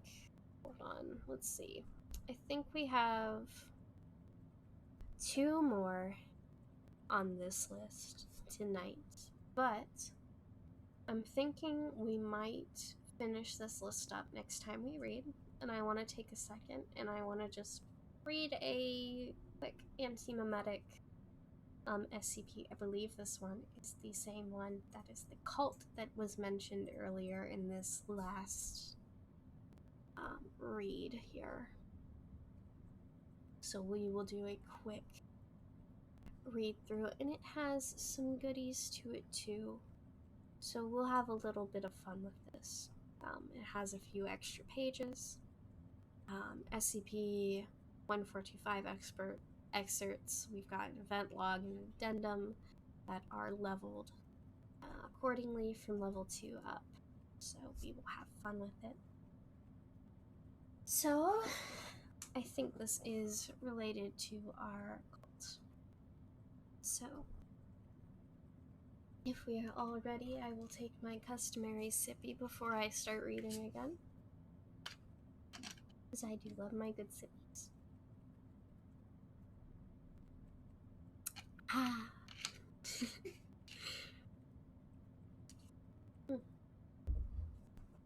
Unshrimp myself a little bit. Oh. Okay. All unshrimped and ready to roll. Item number SCP-1425. Object Class Safe. Special Containment Procedures. A single copy of SCP-1425 is to be kept in a double-locked archive in Storage Site 40. Access to the document is to be completely restricted, barring express written permission of at least 2 of the following officials: the Site Director, the EID Chief, the CMA Head, or an O5 personnel. The second copy is contained in an undisclosed location under procedures devolved only to the O5 Council members.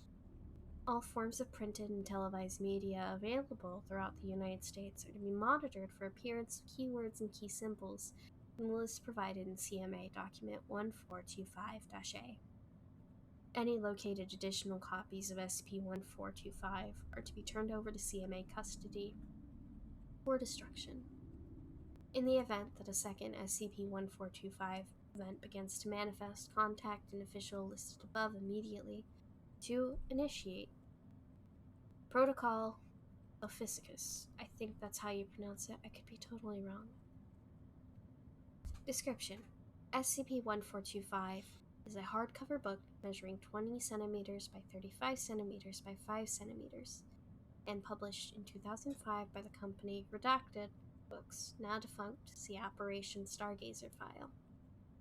The front cover bears the title Star Signals. The back cover has the following description: do you know that some stars in the sky are dead? We still see their ancient image. With the best-selling novel Star Signals, sold in 4 countries and translated into 100 languages, you too can tune into the celestial frequencies and become like the stars.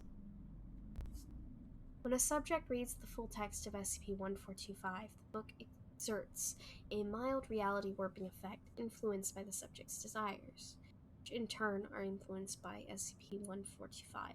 See below. When a sufficiently large number of subjects are exposed to this effect, further complications arrive in terms of mental health and integrity of space-time. See Event Log SCP-1425-05. The document. Oh, I'm so sorry. The document is a nonfiction book of the self-help genre, advertised as a manual which teaches the use of the 5-step star signal method to achieve the reader's dreams and ambitions. The method itself is a program of visualizing reinforced through mantras and positive affirmations. Unlike nearly all books of the self-help genre, SCP-1425 is directly ambitious in assisting the subject in achieving personal goals. The book has no content regarding practical measures to achieve the goals. Instead, it speaks entirely on the star focuses and other wishful thinking rituals. These exercises, when conducted properly, demonstrably influence reality, beginning with a direct influence on the appearance of the star used in the exercise. A reader whose express wish is to win the lottery will receive a winning ticket within the next week. Any reader whose goal is a new car will find themselves driving it the next week. The amount of work invested into achieving the goal outside of performing the prescribed rituals has only a supplementary effect. The subject who makes no special effort to pursue the focused desire still succeeds at a rate documented at roughly 80%. However, if the instructions for reading order and frequency are not followed correctly, the anomalous effect is either greatly diminished or fails entirely. In early chapters, these exercises are focused on 2 things: the exact goals that the reader has in mind and the concentration on certain stars in the sky. This activity is connected to the titular star signals. SCP-1425 claims that the light emitted by stars carries a phenomenological frequency, which is unique to each star and which is connected to the phenomenological frequency of each human's mind. Each of the book's 10 chapters ends with a star-focused ritual. This is meditation performed each night, with the central focus being a celestial body. The celestial body used, determined by the calendar given in the prologue, ensures that all readers are given time to focus on the same place, no matter which section of the book they are reading. The 10th chapter is an exception. See document 1425-A. Throughout its pages, SCP-1425 contains verbal devices intended to influence the mind of the reader during their exercises. These include the combination of memetic triggers and neurolinguistic programming that make the subject receptive to the ideas presented in text, and to optimize the results of its anomalous effects. One of the core ideas of the books have been introduced and worked upon. Visualization exercises begin to include concentration on other concepts, including political and philosophical messages. The latter chapter of the book serves to alter the thoughts and desire of the users to conform to the standard that would remain consistent across readers of the text. Approximately 60% of the readers who read the entirety of SCP-1425 exhibit a mental condition called Ojai syndrome. See event log SCP-1425-2005. SCP-1425 is believed to have been written and published by operatives of the Fifth Church, an influential cult whose membership consists largely of celebrities, including actors, musicians, authors, television hosts, and other personalities. At the time, the list of confirmed Fifths numbered redacted, with the list of suspected cultists counting in excess of redacted. These connections were utilized by the Fifths Fellowship in order to form celebrity endorsements and widespread media coverage, used to make SCP-1425 quickly and exceptionally a national bestseller. Due to the measures, as well as substantial word-of-mouth advertising, Star Signals was a bestseller within 2 weeks of publication, and held this position until the book was virtually purged from public knowledge by the SCP Foundation using Protocol Ophiuchus.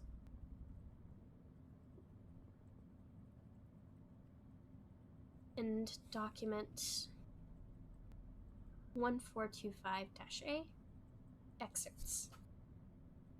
The following passages are taken directly from the text of SCP-1425. These excerpts have been selected to minimize exposure to cognitohazard memetic triggers and other textual anomalies. Chapter 2, Section 3. The whole you exist around. Do you feel a void in your life? Everyone does. Whether they know it or not. Think about it. You can feel it inside of you right now. A heavy emptiness in the middle of your chest. It's a reflection of the one in your existence, like particles in quantum entanglement. You remember how we talked about quantum entanglement? Nod yes. Yes, you do. Yes, you feel the emptiness. This is good.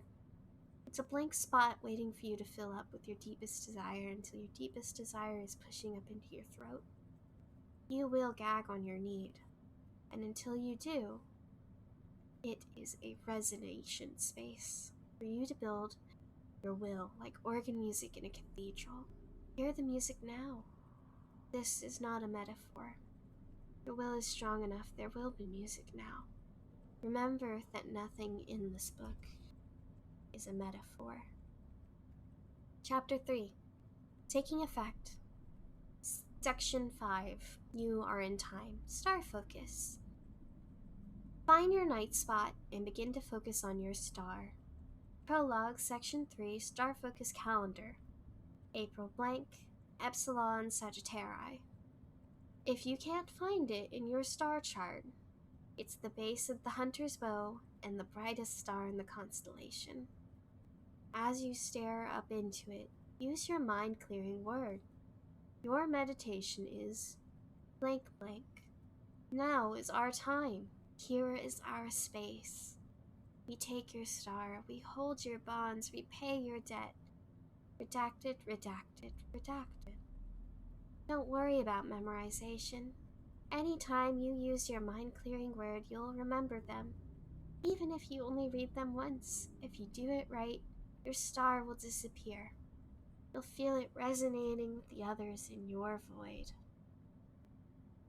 Chapter 5, End of Act 1, Section 4, 2 days. You have read this book correctly, and you have. Tomorrow is the start of the weekend. Savor it. The 5-day work week is an artifact of your world. You'll find out all about that on Monday. During the next 2 days, put this book down. Don't pick it up. Yes, this means 2 days without your star exercises. Yes, this means that for 2 days, your will is not going to be with you. Don't even think about it after the end of this sentence. Your will is being used for your good. Hi Sumi, welcome in. It is reading time. Chapter 6, The Fifth World, Section 2, The Fifth Reason. In your current society, you are encouraged to be yourself, as if this is the key to making your desires real. What does that mean? It doesn't mean anything. You can't be anyone other than yourself. If you were to be someone else, you would still be you, and you would be someone who is someone else. There is no getting out from under existence, because you can't be anyone else. It stands to reason that if you want to change in your reality, it is the world that must change to suit you. You must mold your phenomenological landscape into one where all your goals are achieved. Now, imagine that the place where your desires are made real has a name. It's called the Fifth World. The Fifth World is the cosmos twisted around you into the shape of you, will wish for you. It has never been, but you can make it so. The current world is like a tight collared suit. Then the Fifth World is like a flowing robe that allows complete freedom of movement. You will never truly move before you move in the Fifth World. You'll feel like a square on a piece of paper, who was just Talol, about to be up and down. Makes no sense, but this is called propaganda, so you know. Chapter 9, Don't Look Away from the Book, Section 3, Here and Now. Some helpful advice that will help you in your coming weeks. Mirrors are for other people. Sit in a dark room by yourself for at least an hour per day. Move as much as you're made to. If you feel yourself developing a soul, go outside immediately and follow the direction of the smoke until you meet someone. Always listen for the sound of Slán, Trollo, Plur, Min, Thay. Love the Archons. When you hate them, they see you. Chapter 10, Cannot Wake Up, Section 1, Redacted. Slán Tlir, Nantlay, Obler 5th. Pla Slán, Redacted. Plur Children. Plun Tlo, Sklap Pli. Remaining sample expunged. The following events occurred between the publication date of SCP-1425, April 22, 2005, and the official end date of Event 1425, May 11th, 2005. Day 1, Monday 4/22. The second print run of SCP-14225 is completely and simultaneously relocations. The Redacted Publishing House main printing facility, then located in Blank, Texas, a smaller facility located in Redacted, Maine, and a third branch in Redacted, England. The first two factories ship SCP-1425 to bookstores across the Americas. The third is distributed throughout the British Isles.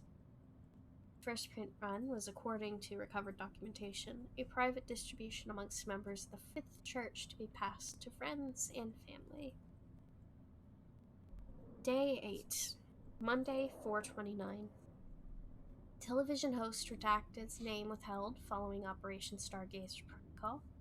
Daytime talk show Redacted airs its monthly Reading Circle special. The entirety of the episode is devoted to the promotion of SCP-1425. The host claims that star signals rocked her world, and that you'll see and feel change almost instantly. At the 31-minute mark, her guest, Hugh Laurie, jokes that the book's advice may be responsible for the host's success. He adds, "I hope nobody hates you."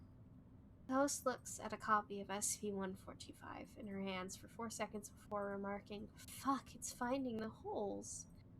That is a thing that I never want to say on stream again. I am so sorry.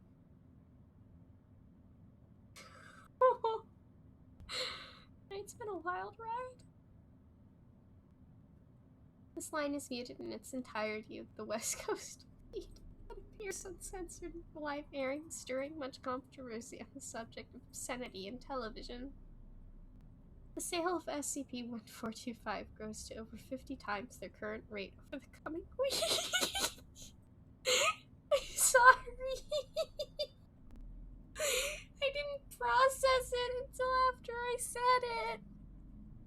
Oh no. I'm so sorry. Those are words that I've never said on stream before. Oh, I'm so sorry. Oh, back on track. I'm so sorry. Day 12. Friday, 5/3.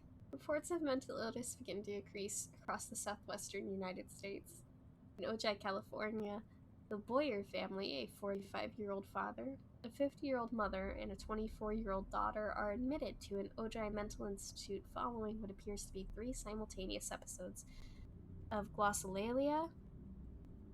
Oh, thank you for the hydrate. Yes, I'm very thirsty.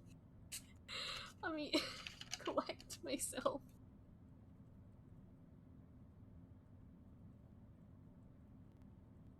If I find out one of you clipped that, I'm gonna kill you. I just went to like ahead of time. No. We're not keeping that in. I'm so sorry. Oh gosh. Okay. Glossolalia and violent delusional behavior. The trio is located in a street several miles from their home, conversing loudly with each other about their surroundings. Witnesses reported overhearing remarks, "I love how the buildings don't line up anymore, and once I get conversant, I'll fix your tongues if I have to." When a bystander approached the Boyers, the mother remarks that it's not supposed to be out, and the father begins to assault the bystander with a pocket knife. Local law enforcement is notified, and when officers arrive, the 24-year-old, as the witness reports, shouting nonsense speculated to be similar to the text of Chapter 10 of SCP-1425. The bystander who is being held down by the father and mother is made to repeat the same utterances. When the bystander makes an error in pronunciation, the father carves into 4 long existing cuts made on the bystander's face, forming a square. The 3 are arrested and the bystander is admitted to a local hospital for bruises and severe lacerations. Day 13, Saturday, 5/4. Foundation agents investigate the case of the Boyers and determine possible link between their outburst and the book titled Star Signals. The Boyers' copy is confiscated for examination, as well as a new copy from local bookstores. Researchers note that although Star Signals has been available on the market for nearly 2 weeks, no critical reviews or other analytical reports have been published in newspapers nor on television, and roughly 80% of the online reviews have been deleted by the website's owners. This is later determined to be an intentional action on the part of the Fifth Church. Part of SCP-1425's mind-altering effects is the reluctance to openly discuss the actual text of the publication, and that includes even in celebrity endorsements. Day 14, Sunday, 5/5. Foundation researchers studying Star Signals confirmed the connection between the recent upswing in mental hospital admittance and arrests for irrational behaviors. Most of those affected by the syndrome are nonviolent, but all identified cases of having common threads of peculiarly delusional statements and speaking in indecipherable, consonant-heavy language. Following in-depth analysis, Star Signal is classified as an anomalous cognitohazard and designated SCP-1425. Researchers alert the site director, as due to SCP designation of text star signal, the Foundation is experiencing a massive containment breach. Foundation agents have determined that based on the air date of the Reading Circle episode of the Redacted television show, SCP-1425's strict instructions on how it is to be read beginning on Monday and continuing for one chapter per day, each weekday for 2 weeks, and the manifestation of the anomalous effects. The subject completes the full text of SCP-1425, the spike in symptoms predicted by researchers experienced on day 19. And the readers who purchased the book on the same day as the episode aired will have completed the program. Day 15, 5-6. Foundation researchers in Storage Site 40 and Foundation agents at O5 headquarters, in conjunction with the Foundation subdivision of CMA, Communication Moderation Agency, and EID, Redacted, lay out a process for retrieving, containing, and destroying as many instances of SCP-1425 as possible. This plan is designated Protocol Fiscus. Steps taken immediately upon implementation include the Redacted publishing company is determined to be a front for the Fifth Church and is seized. MTF Theta 11 Wranglers, MTF Gamma 4 Moneylenders, and MTF Lambda 21 Cave Dwellers are sent to Texas, Maine, and England printing facilities, respectively. All MTF are met with armed resistance and engage with no friendly casualties. Publications of SCP-1425 is ended. The publisher's headquarters in Redacted, California is commandeered by MTF Phi 1, hostile takeover. An international recall is issued. Through the use of EID intelligence, Foundation agents circumvent the 10th chapter has been severely misprinted.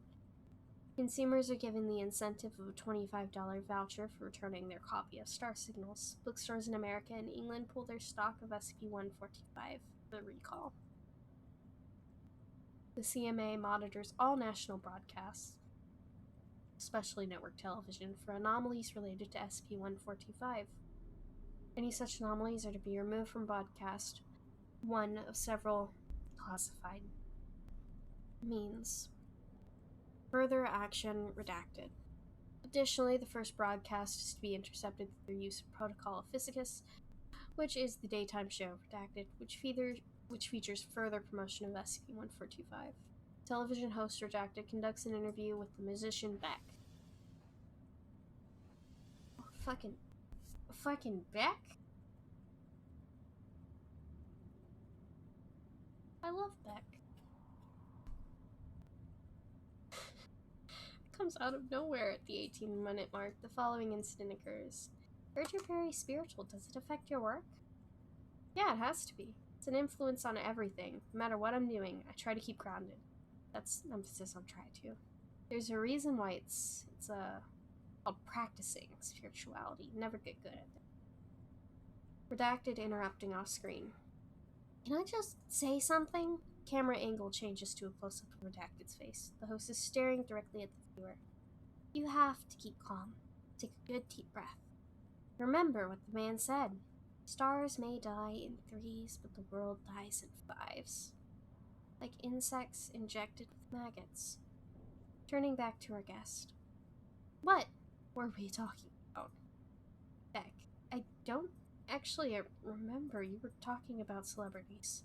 Yes, I wanted to ask, do you know Redacted died recently? Audience sighs sadly. How has it affected you? Beck, I just say I think we'll stay together. Audience cheers. The network is contacted by the Foundation, releases a public statement that Blank is suffering from exhaustion and will not be taping episodes in the following week. Redacted is unable to be located for further detainment. Day 16, 5-7. Since day 12, several dozen instances of behavior similar to that of the Boyer family has been publicly reported. The mental illness is dubbed Ojai syndrome in television, online, and newspaper reports, and is to the general public entirely unexplained. Foundation testing on subjects with this disorder have demonstrated a moderate dosage of Class B amnestics is effective in treating Ojai syndrome. Broadcast intercepted by Protocol Aphysicus.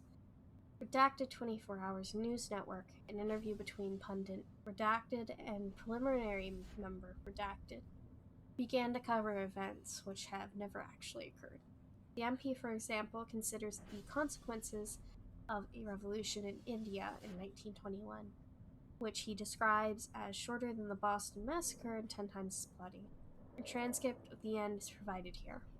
Interviewer. You know, there are some people out there who believe that if we wish something that didn't happen hard enough, really didn't happen. And they're right, you know?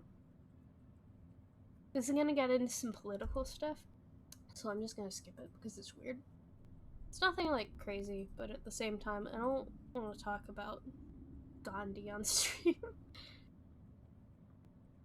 This is getting into weirder territory with this little one here. So I'm sorry for skipping. I will link in the Discord the full SCP article. Day 17, Wednesday 5/8. The recall is a moderate success. Approximately 200,000 instances of SCP-1425 are confiscated and destroyed by incineration. An additional claim is released to the press indicating that copies of star signals have been contaminated with ricin due to attacks by domestic terrorists. Various subjects who are afflicted by Ojai syndrome are gathered by the Foundation and administered a series of doses of Class B amnestics. They are returned to their mental facilities with a sharp decline in symptoms. The Foundation is granted emergency permission by the CDC and the NHS to treat Ojai syndrome sufferers. Following a partially fabricated presentation in which the illness is presented as a condition caused by a parasitic organism, several international cases are reported, but they are highly sparse and too difficult to track. Broadcast interception by Protocol Aphysicus. North Carolina Public Access Children's Program, TP's backyard. The host, a man in a rabbit makeup referred to as Pee-Pee. This is just getting... Can I just say... breaking for a moment. This article's just filled with, that good shit. This keeps happening. Pee-Pee is speaking to several children sitting on the set in a semicircle. Pee-Pee. Alright, kids, think you'll be surprised by our next guest. He's a clown that teaches as well as he learns, and dishes it out as well as he takes it. Nobody hates. Producer off screen. We don't have any guests today, Pee-Pee. Pee-Pee. Looking towards the producer. Then what are we doing? Producer. This episode's about being creative. Pee-Pee. Really? Sorry, I got distracted. I guess. Kids, pay close attention. I'll teach you how to make candles out of whoever you find lying around. Producer. Inaudible. Peppy. Is it Peppy or Pete? You know what? I have what? No. Stop being a square. Producer. Cut. This has been a really strange read. Day 18. Thursday 5/9. The rate at which instances of SCP-1425 are confiscated begins to slow. Most remaining readers were under the influence of SCP-1425's suggestion and have no intention of relinquishing their copy of the text. Metropolitan areas across the coastal Americas and major cities of Britain, as well as the towns in the southern U.S. near Foundation facilities, and known to be areas where the sect is known as the Southern Fiftism, have taken root. Agents travel from door to door in hazardous material suits, using the cover story that the copies of star signals have been contaminated by ricin powder. A small percentage of the occupied houses contained subjects moderately affected by SCP-1425, who resisted agents. 2 resorted to physical coercion in confiscating 1425. During the personal intervention operations of day 18 and 19, 9 subjects under the effects of SCP-1425 are terminated in the Americas due to their impending and continued execution of Protocol Aphysicus, and only 4 such incidents occur in England and Britain, where the Fifth Church's influence seems to be much weaker. SCP-1425 is believed to be almost entirely eradicated, and an incident quickly concealed by the U.S. government, 3 senators, names redacted, attempt to report to George W. Bush to the FBI in an official report. The legislative claims that Bush is imposturing because he was executed months ago. The senators go on to suggest a live execution broadcast on television will definitely take. They unanimously insist to be hosted by comedian Dana Carvey, who could have... What the fuck am I reading tonight? This has gone from, like, you know, interesting anti-memetics to me just sitting here very confused. Talking about feeding fingers to people on live TV. What the hell? Okay. Broadcast intercepted. This is so weird.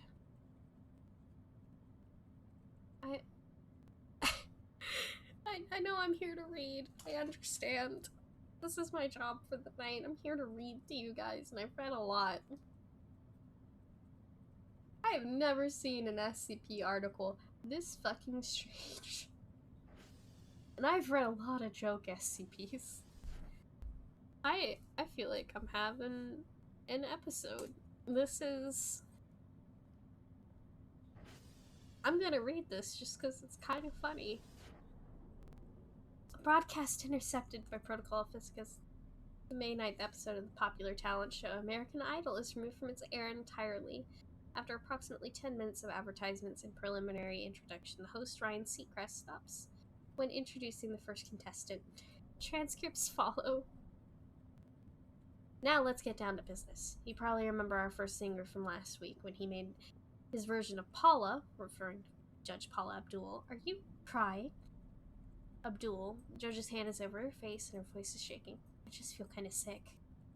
Seacrest, lady and gentlemen. Paula's had a very long week. Audience laughs. You think it might be happening? Abdul, I think you need to go on with the show. Simon Cowell, another talent judge on the program, is sitting to Paula's left. No, we want to hear about this. Abdul, I think it's coming up. This is so bizarre. What the fuck? Seacrest, I just want to let everyone know that Paula can't see us. Her vision is obscured by a world that's being slaughtered like a cat. Fresh cavities open in the earth like sucking maws because it doesn't want to wait for flesh to cool. Their teeth melt as they're cremated alive. Host looks towards the camera. Come on, Jim, focus on her pain. We might need it for later. I'm having a really hard time reading this. This is so fucking weird. I think I'm just gonna link this in the Discord, and I think we're just gonna have a finished day of this. It was going so well, but now it's just turned into, like, really weird shit, and I'm a little bit concerned. Is there anything else interesting? There's a lot of interesting stuff in here. This is just really strange. I thought it would be, like, more... I thought it would be better related to the previous stuff that we were reading, because it's like one of the SCPs that are like directly affected, but this is just not this is not the vibe. I got really small really fast. I think we're gonna call it here. I think we're gonna call this one here. Mostly because I'm very tired and very concerned. And this is a lot of weird shit at once. And I'm not prepared to read this. I've said things on this stream that I've never thought I'd say on stream.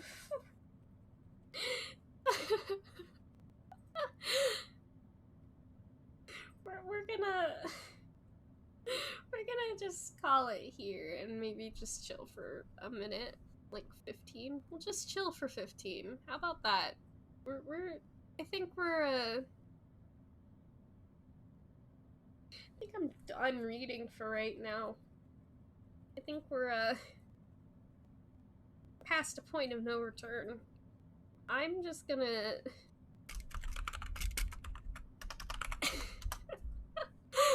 What is this? Hold on, I'm gonna go find us some music.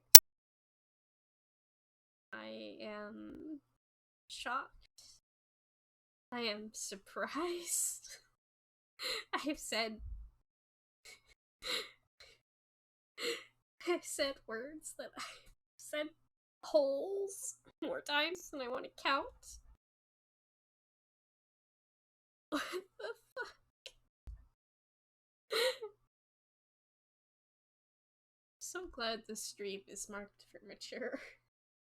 It was quite interesting, yeah. I'm just gonna like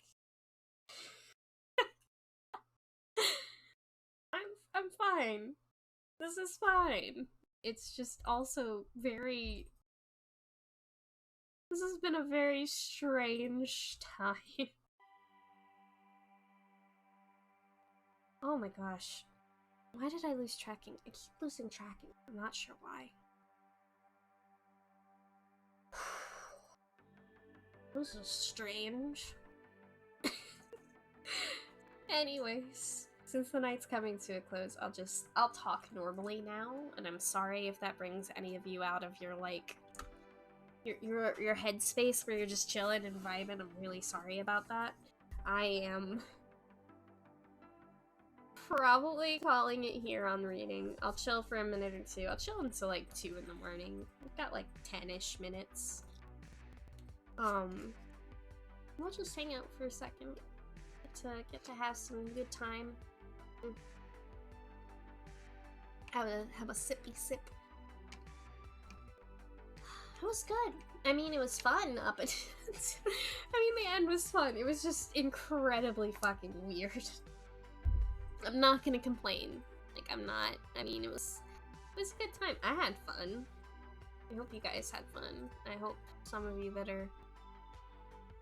that needed something to just kind of chill out with, you got the chance to just chill. We'll probably be back doing more SCPs soon. Why do you keep losing tracking? I'm about to turn my animation for tracking loss off. Hold up.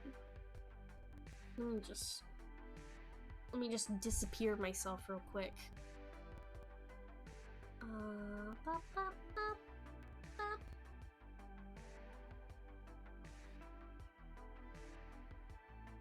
I'm back. I hope everybody had a good time though. It's good to get back to reading. It's been a while since we did like actual reading. So I'm like super excited to get the chance to read again. It's nice to get back to it. I would maybe sometime next week we can have like a different reading session. Maybe not SCP, but I was thinking maybe I could read like some old creepypastas or something. I haven't read a lot of creepypastas in ages. I keep thinking that we should probably do something with them. If everybody wants to, that's the thing. These are very situational streams. I know everybody loves reading SCPs. But I'm like 99% sure I could probably do some fun with some creepypasta. You guys want to know? Okay, just like for the class, if you've read creepypastas, do you have a favorite? What's your favorite creepypasta? Mine is... oh gosh, what is it? There's like... I don't want to be a cop-out and say it's Russian Sleep Experiment. What's the... Ted the Caver. That's it. That's the one that I'm thinking of. I like Ted the Caver. I've read that one once or twice. I think the creepypastas are just fun to read on stream from time to time.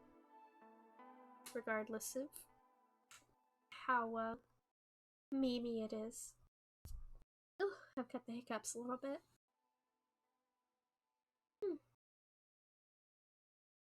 Read something like intentionally bad, like Jeff the Killer. I like really wanted to. Jeff the Killer or like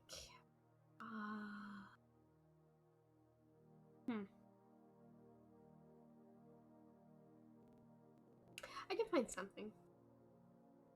Oh gosh. I will have another stream schedule out probably Friday.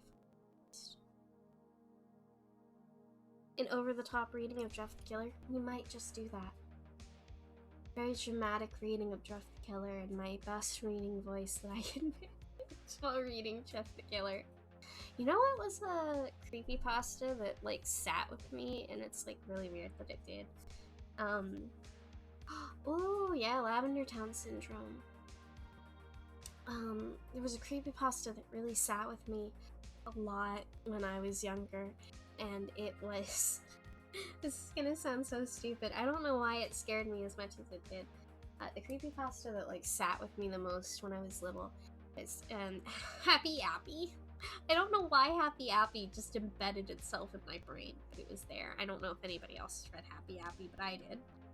I actually read it and the like sequel series that went ahead with it. Why are you standing behind me, you big man?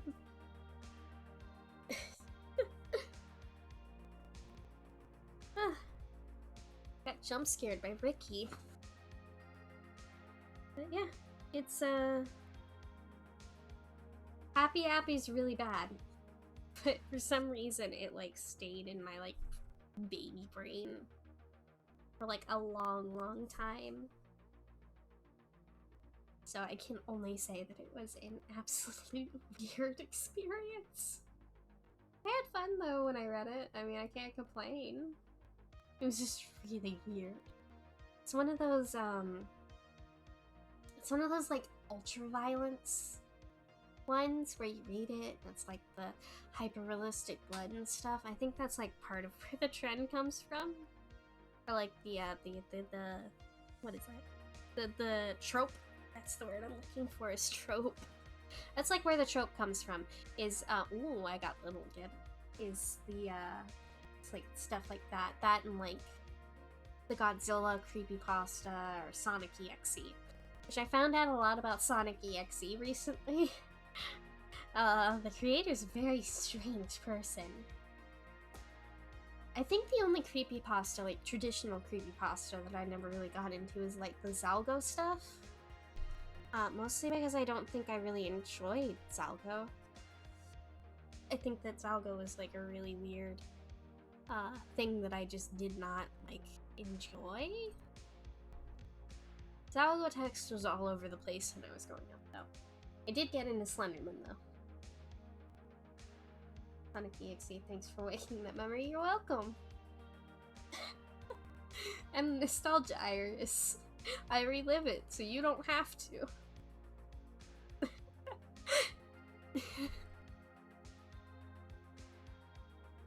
That was terrible, and I hate myself now.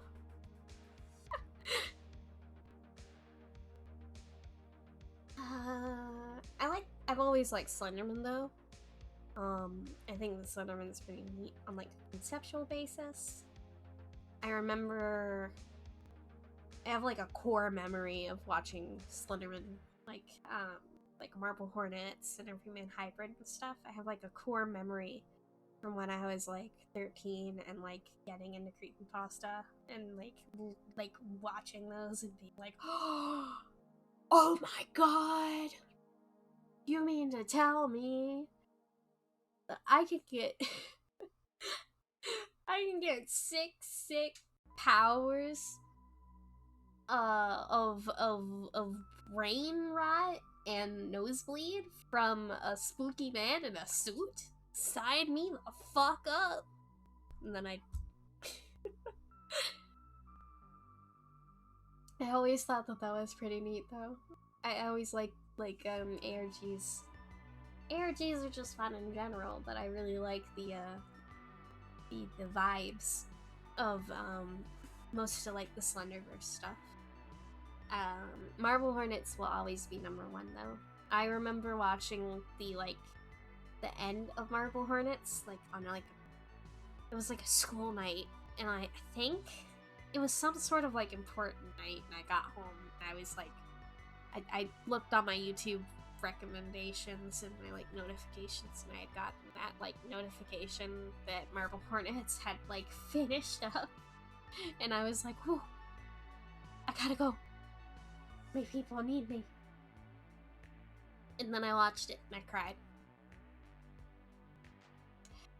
Because I'm I'm an emotionally stable person and I really like Marble Hornets. I've wanted to get into, is it ECFA? I think it's ECFA. Yeah, it's ECFA. I wanted to get into ECFA too, but I never found time for it. I wanted to finish, or at least I think it'd be get caught up. I want to get caught up at some point in time to Everyman Hybrid. And then I just want to find some new ARGs to follow. I feel like nowadays, in the climate that we're in with like internet horror and horror in general, I feel like genuinely that as a community we can really bump up our Slenderverse bullshit. I feel like having a modern Marble Hornets where things are maybe more digital. I love the concept of digital horror. Not even like in the concept of like it's digital as it's on your computer. I mean in the concept of like, oh, and then I've frozen again. I mean in the concept of like, kind of like my own concept, you know? That idea that something can worm its way through technology and get itself into your brain through your devices. I think that's cool. You know? Think about it. Think about the concept of some sort of creepy, scary monster creature just quietly worming its way through the internet and through your cables, your connection, and breaking down any firewalls you have and just slowly but surely getting into your system and making you just slowly go insane. Terrorizes your life, it terrorizes your personal effects, it terrorizes your family, it terrorizes everything that's connected to it. And that's why you should get a VPN.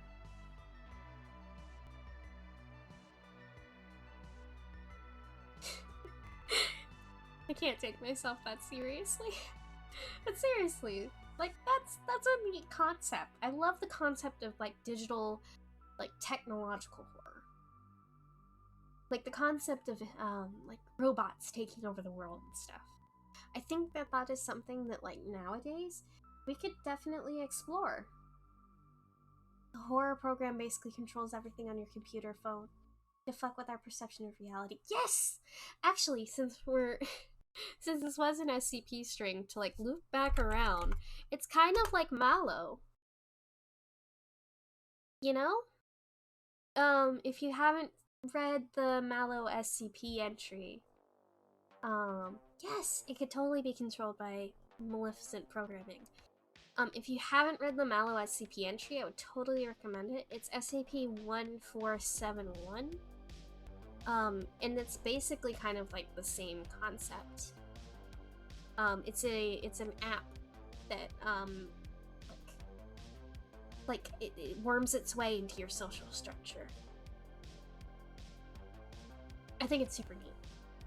Yeah, no, straight up. It could create a ton of social unrest. It would be such a cool concept to just have like a horror concept based around the idea of what technology can do, not only to you as a person, but to the people around you.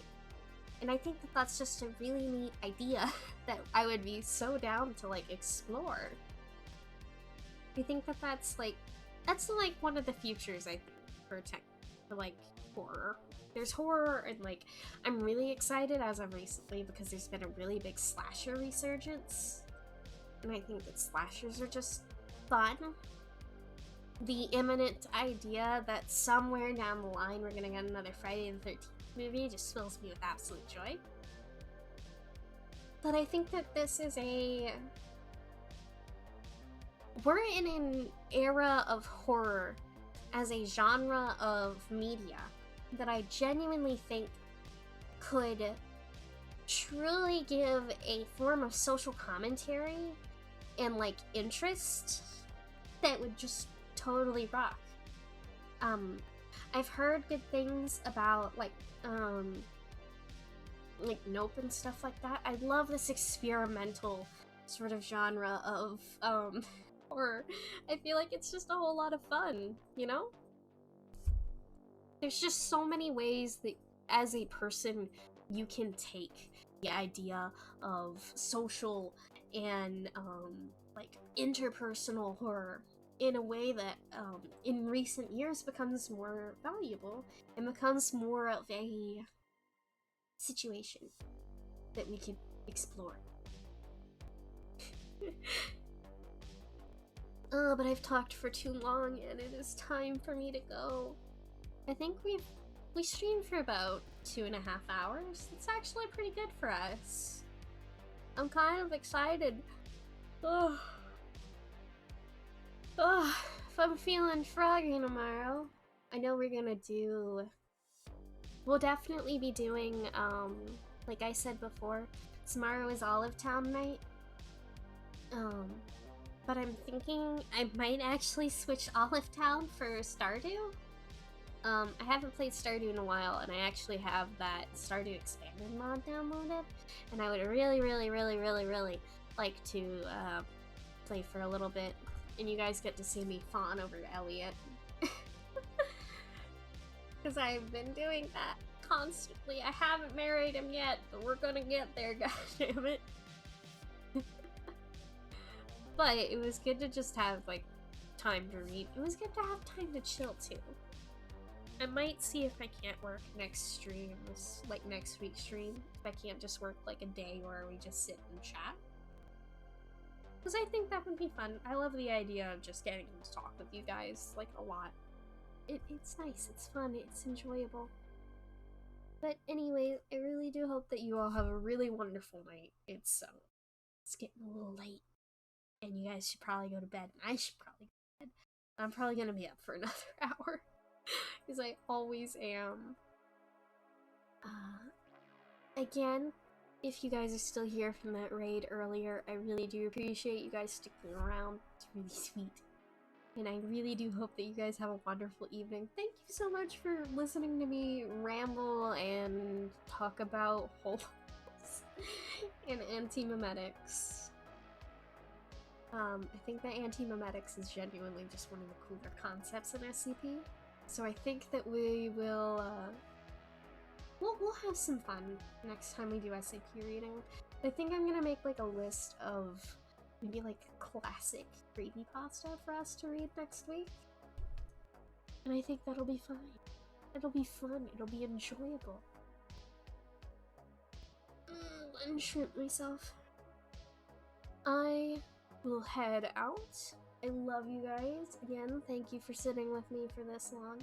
And I really hope you all have a wonderful evening, night, whatever time zone you're in, day. Just enjoy your time and be good, do good things. All that jazz. Be good, do good.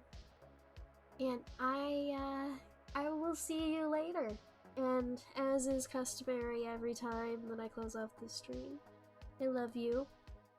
And I will see you next time. Bye-bye! Also, did you see that? I have a new transition. Did you see that? It's pretty cool. Alright, bye-bye! Stay safe, love you!